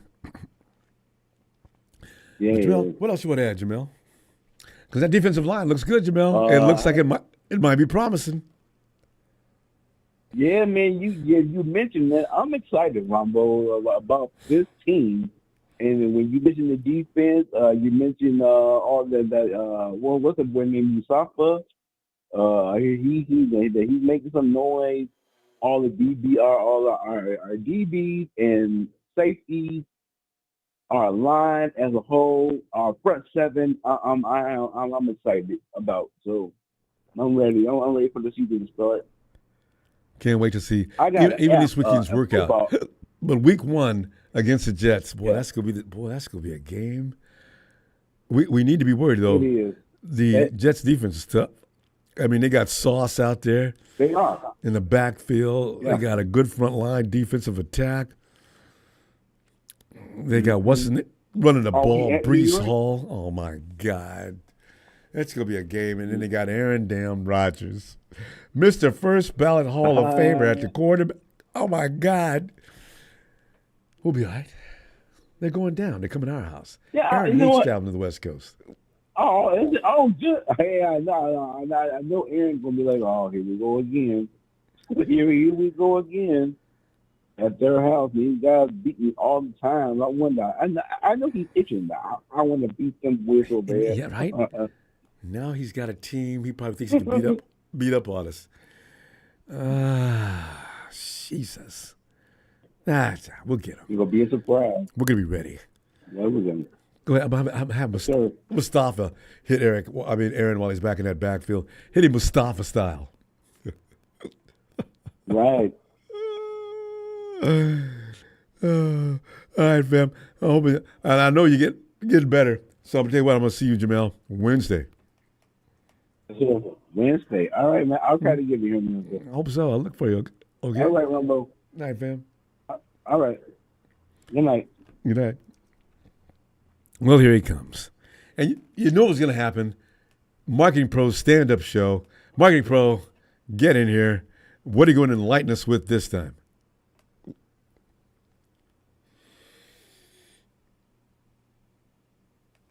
Marketing Pro? Marketing Pro, while you talk about Kirk Cousins? Marketing, you do know I'm not coming back, right? Right. Tony. Yo. Boy, that was close. Marketing Pro. Yo. Marketing Pro. I had my phone on mute. I was, you know what I mean? I was pouring a little shot of Hennessy, and I didn't realize my phone was on mute. I know you want to get all juiced up before you call in, too. Go ahead. Yo, Ronbo, what it do, player, what it do, as summer's cooking like Summer Slam, and, bodies are getting slammed, you know what I'm saying? 49ers, crisis continues. And Marketing Pro sources had told you a month ago that BA has divided mind. He ain't feeling the Niners. BA feels he was disrespected. The number one, the most valuable weapon on the 49ers got slapped in the face with a lowball offer. And the 49er fans, toxic as they can be on social media, as you and I agree on that immediately, BA was not going to put up with that. You know what I mean? One, you lowball the player, no money. Two, the 49er fans were harassing this man on social media. So BA most likely is gone. Now, you know who you need to blame for that? Now, I'm going to shout out Big Show, because Big Show was on my mental frequency. You know what I mean? Maybe he downloaded my knowledge tonight. So, the fact that y'all gave Gravedigger all that money perhaps was a mistake. What's your opinion? No, coming out of Philadelphia, Hargrave was a good move. I just didn't know he was going to play like he did last year. But, excuse me. I'm okay with that. You couldn't. The defensive line is the thing with the 49ers are really serious about. So, Ronbo, that okay wasn't convincing.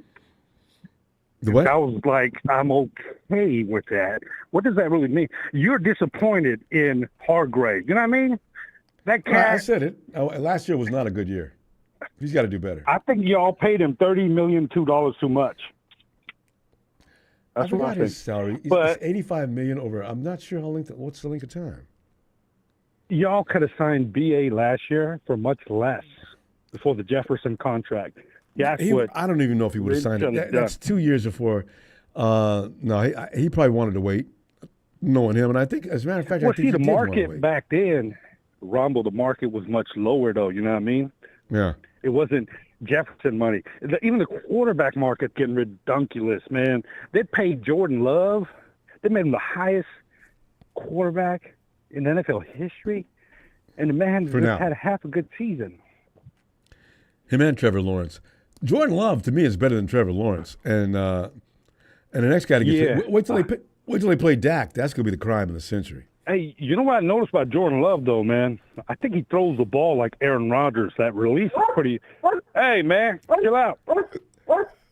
Yeah, this dog's tripping tonight. But anyway, hey, you know, I think Jordan Love, he's kind of got like that Aaron Rodgers release. You notice that? He got that little quick flick. That's the guy that brought him up. So, did he have the same coach or something? Like, how do you get that swag? Yeah, He kind of, LaFleur. you know. LaFleur. Okay, yeah, you know what I mean? LaFleur is also McVay's son, just like Kyle. So, yeah.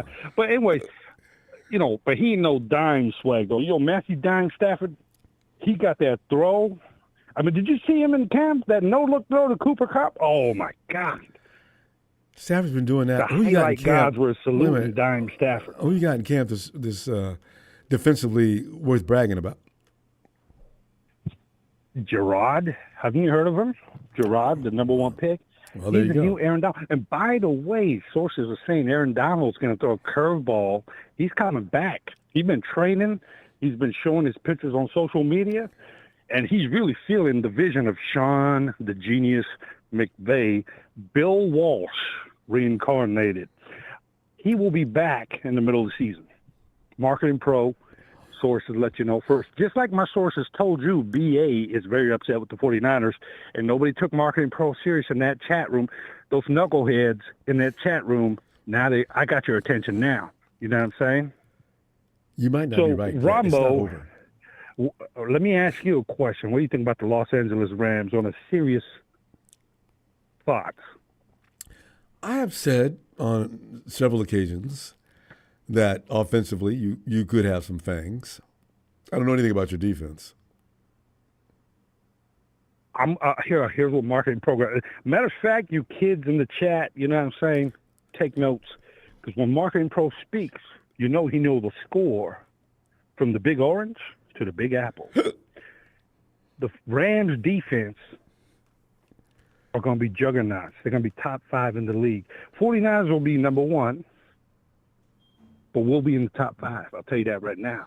Because the leader of Sean, the genius McVay, the Moses of L.A., they believe in him. They want to march through the Red Sea with Sean McVay. You know, when players listen to Sean McVay, they're like, you know what? I thought I could be a pro, but now I can be a pro bowler. That's the talent McVay has. So that's why I got the Rams, and so does the Herd. You watch the Herd, Ronbo? Yeah, he's definitely a Rams fan. You know who he picked to win the West Coast? The Rams. There you go. See, the experts are catching on. But, hey, we'll see how it plays out. We got some injuries in training camp, too. You know what I mean? A little I heard worried about that. You lost one of your offensive linemen, didn't you? Temporarily. He'll be back before the season. And then, you know, I mean, the guy we got from Detroit, luckily it wasn't a serious injury. But you know who's been cooking in camp? Who? Cooper. Jerry Rice reincarnated Cup. You know, Cup, after having 2 I can't play years, I want to ask you, how long do you think it's going to be before Cup goes? I actually feel Cup might be done. When every time you see remember OBJ? When those injuries kept coming? OBJ, They put 2 years together in a row like that. That means the body's starting to quit. You know, let me tell you, let's play this devil's advocate. If Cooper, Triple Crown, Super Bowl MVP in the same year, Cup, his hamstring don't go bad, and he becomes that Cooper Cup of 2021, look out, because you got Puka Mania, running wild, brother. The Puka leg drops, you know what I mean? That's 1, 2, 3, and you're out. Then you got a legend like Cooper Kupp back to that 2021 form with Dime Stafford, top 5 all time. Oh, my goodness. But now I got my fingers crossed. You do make a good point, but let's see how that plays out. Hey, that's all you can do. And let me ask you a question. Now Pearsall, yeah. I told you from the very beginning he was going to be good. You know what I'm saying? Yeah. He's been playing pretty good in the camp. I mean, you got to give him some props. I do. I like him a lot. But, I just want to see him against the NFL competition. Well, I'll tell you right now. You get Pearsall, BA on the field. Deebo's going to have the year of his life.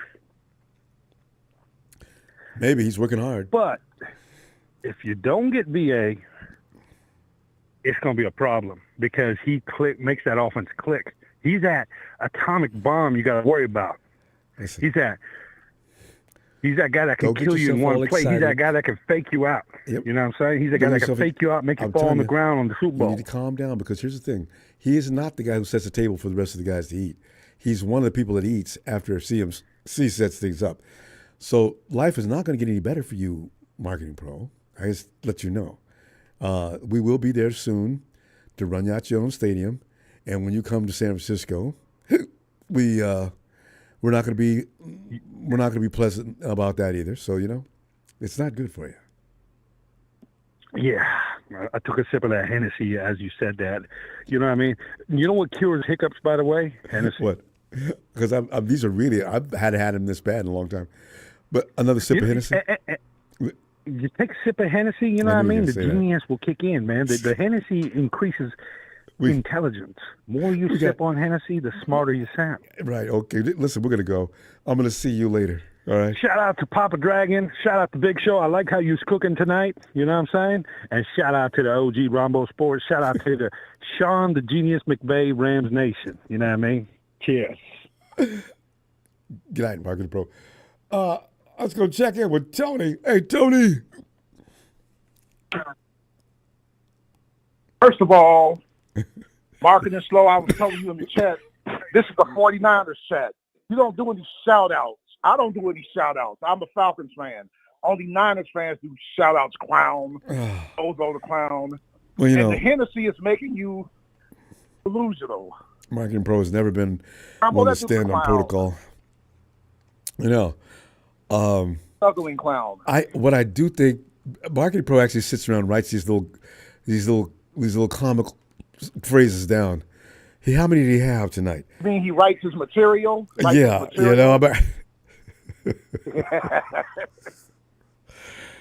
Anyway, so Tony, Ronbo, I want to talk positive tonight. I know the Aiyuk situation has got people a little tense.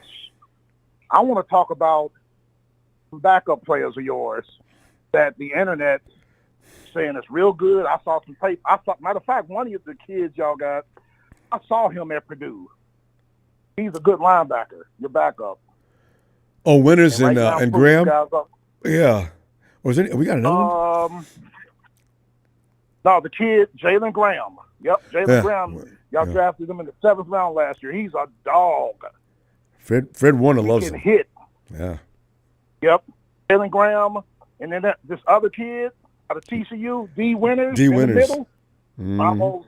Those kids can play. Them two. You can't crack the lineup because y'all got your star players ahead of them. Y'all will be in good shape if they had to play. The amazing thing about the 49ers, some teams, you guys rarely miss on great wide receivers. The 49ers rarely pick up a bad linebacker. Eventually, we've always got a duo of linebackers. Winters and Graham may be the next two. Fred's still in his prime. Now, I don't know how much longer he's going to last, but man. In fact, Dre and Fred got at least 3 more solid seasons, as long as they don't get hurt. So, but you know how that goes. And Ronbo, as long as they don't get hurt, it never happens. They always get hurt. People always get hurt. I want to talk about 3 undrafted free agents y'all got. I think all 3 of these guys can make your team. You already know one of them, Cody Schrader. We ain't going to talk about him. Okay. Yep. 2,000-yard man, NCAA. And I heard you guys say that, what's his name is hurt already? Mitchell? You better get help. Oh, yeah, Elijah. Lose his job. I knew that was going to happen. Yeah. I really didn't know it was going to happen this fast, though. Dang. Yep, he's gonna lose his job because Cody Schrader's coming, and y'all gonna start liking him. Once the preseason started this week, but you see, like you said, Ron, when he puts that foot in the ground and go. Because I've seen him in college. Oh, and I know y'all seen his college tape. And He's the his real feet deal. never stopped moving. Still grinding. That's a hard working Reminds back. me of Christian McCaffrey a little bit. I know. I was thinking. I was thinking the same thing while I watched him. Yep. Here, I'm gonna talk about this defensive undrafted free agent y'all signed that I think's gonna make y'all team. And I'm gonna talk about this offensive undrafted free agent. It's got a chance. I like the system he came from. Defensive guy. I don't even know if he's a free safety or strong safety. I've seen some of his games, but I don't know if he plays free or strong. Josh Proctor out of Ohio State. Y'all signed as an undrafted free agent. Out of 17 safeties, according to the knowledge I got here, he was the 9th best safety in the draft. He didn't get drafted. Are you talking about Mustafa? Y'all picked him. No, Josh Proctor. Oh, Ohio Proctor. State. Okay. Yep. Yeah, the 49ers. I got some information Defensively, on him too. they can really pick up some pretty good players.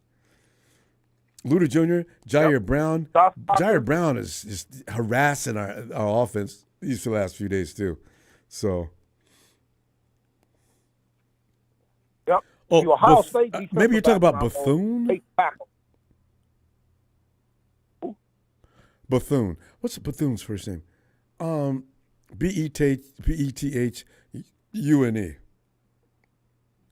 I don't know him. I think he's a linebacker. No, he's not a linebacker. Maybe he is a linebacker. He's not a safety. Anyway. Yep. Well, you said Proctor. I'm sorry. Proctor is 6'2", 205.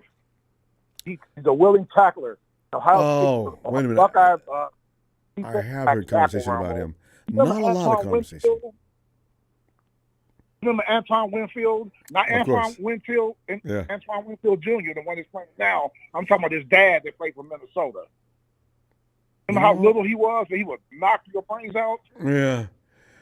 Those kind of guys. Ohio State defensive back. Yes. Those are the kind of guys that got something to prove all the time. Exactly. Yes. Yes. So this Josh Proctor kid, y'all gonna give him a look. I think he's gonna make the team. This guy, I like the system he came out of, and I think y'all should give him a chance. The quarterback, Ronbo. Let's see.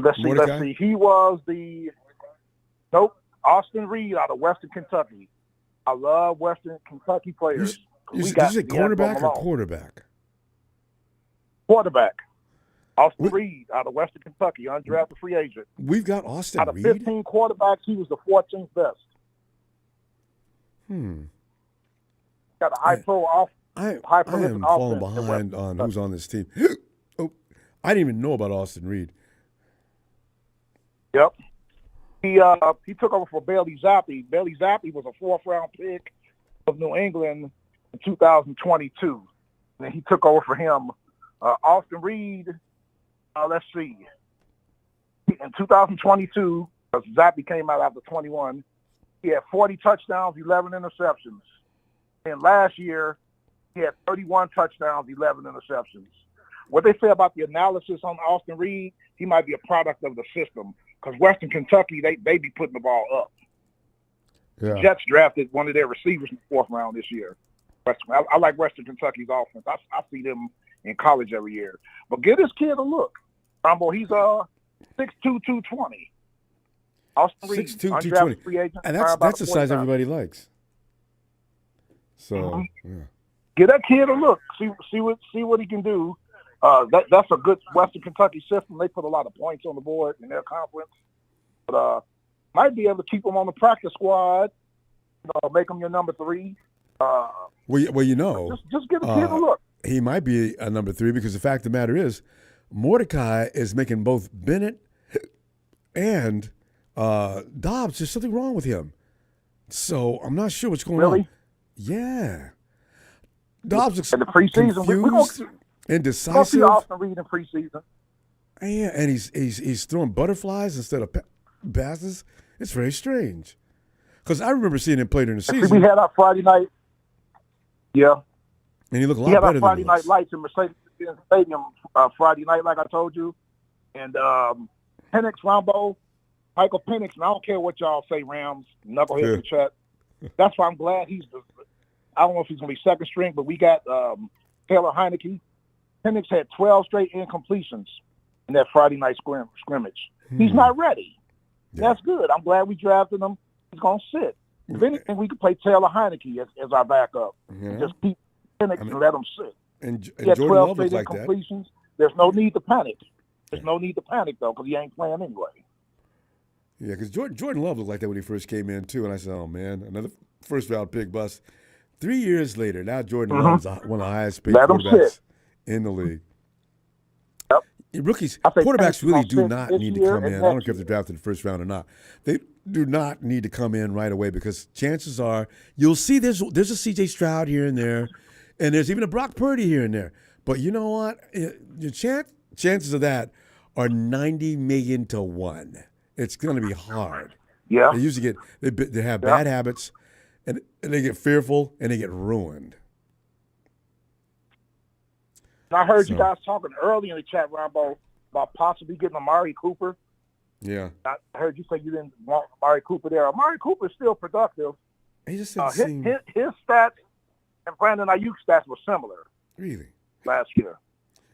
Yep. Brandon Aiyuk had 75 receptions.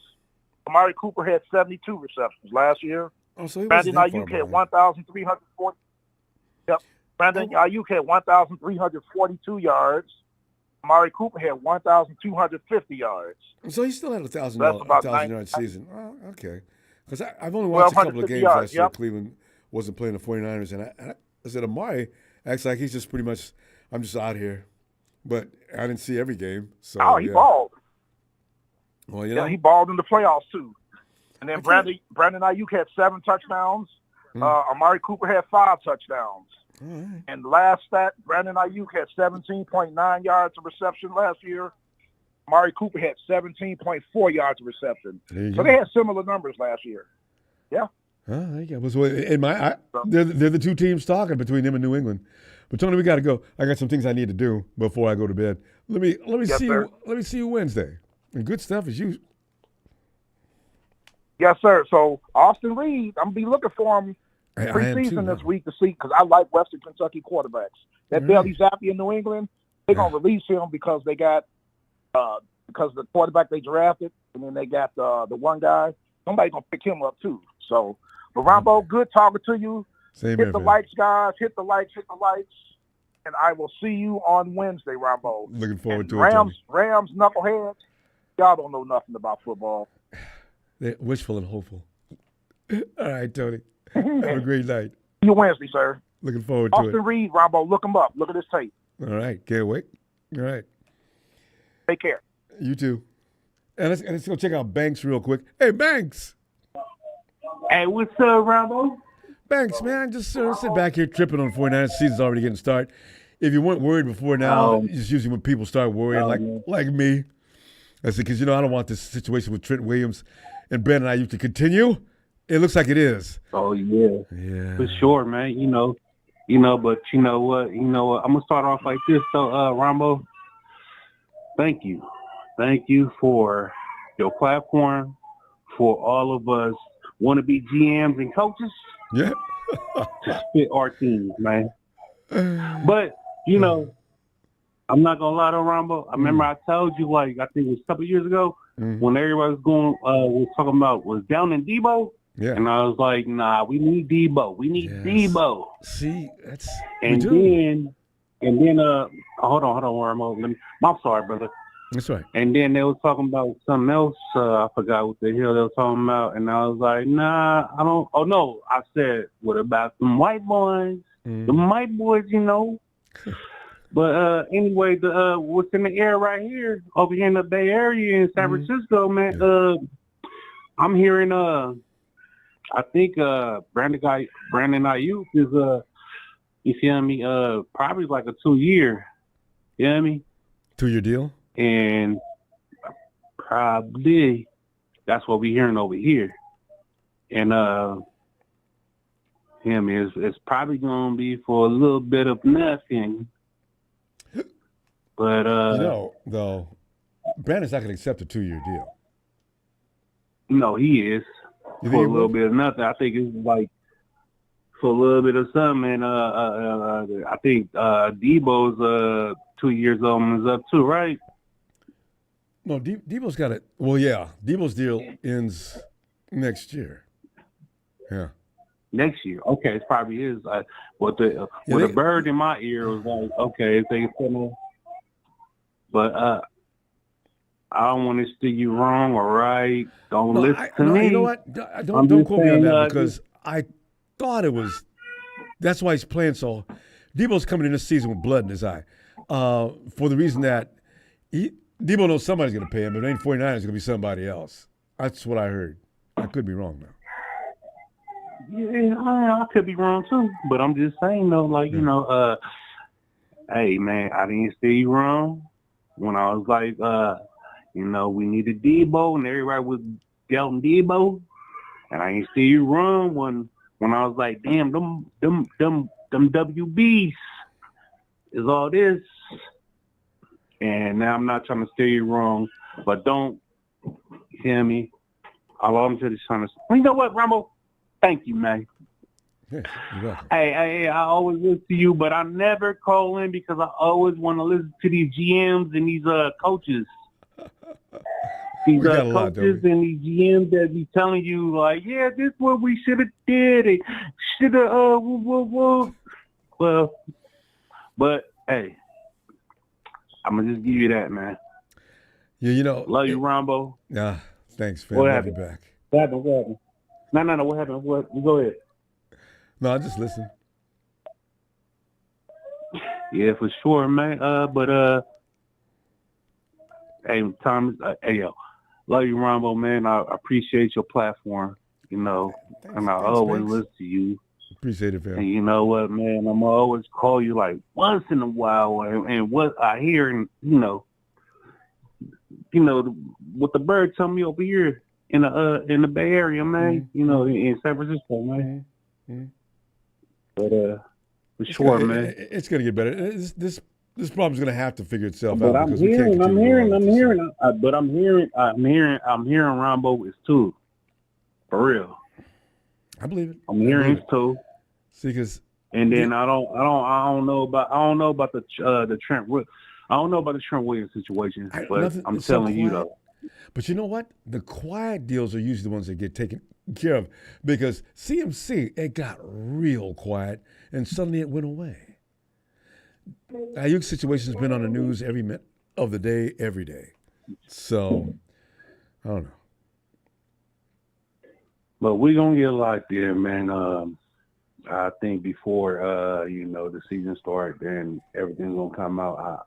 That's what I'm hearing. And then, Brandon's going to play his shit out. I'm sorry, excuse my language. That's right. He's going to play his team out. And then, he got one more. And then, hey. Yeah. But I'm hearing option. too. Yeah. But I'm hearing too, though. I swear, I'm hearing too. All right. I believe you. But anyways, Ronbo. Hello? I'm listening. Yeah. Anyway, I'm hearing too. Hey, Ronbo, I love you, man. And I love all you GMs and coaches that's telling Ronbo and which I should have did and which I should have done. And love you guys. All right, Ronbo. Peace. All right, fam. From San Francisco, California. There you go. All right, Banks. I'll be back Wednesday, all right? All right. All right. All right, Ronbo. Hey, I'm going to call you when I hear something else. Please do. All right, Ronbo. All right. All right, Banks. For sure, man. All right. All right.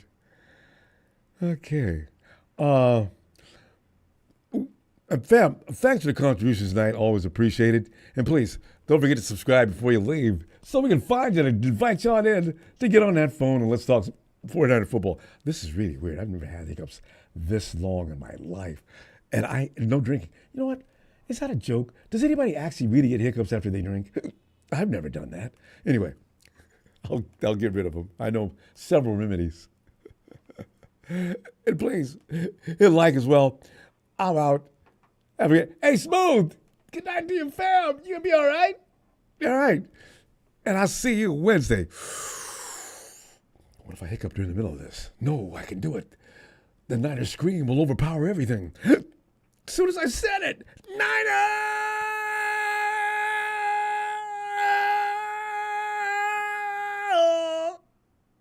Oh. Okay, I got to go work on this.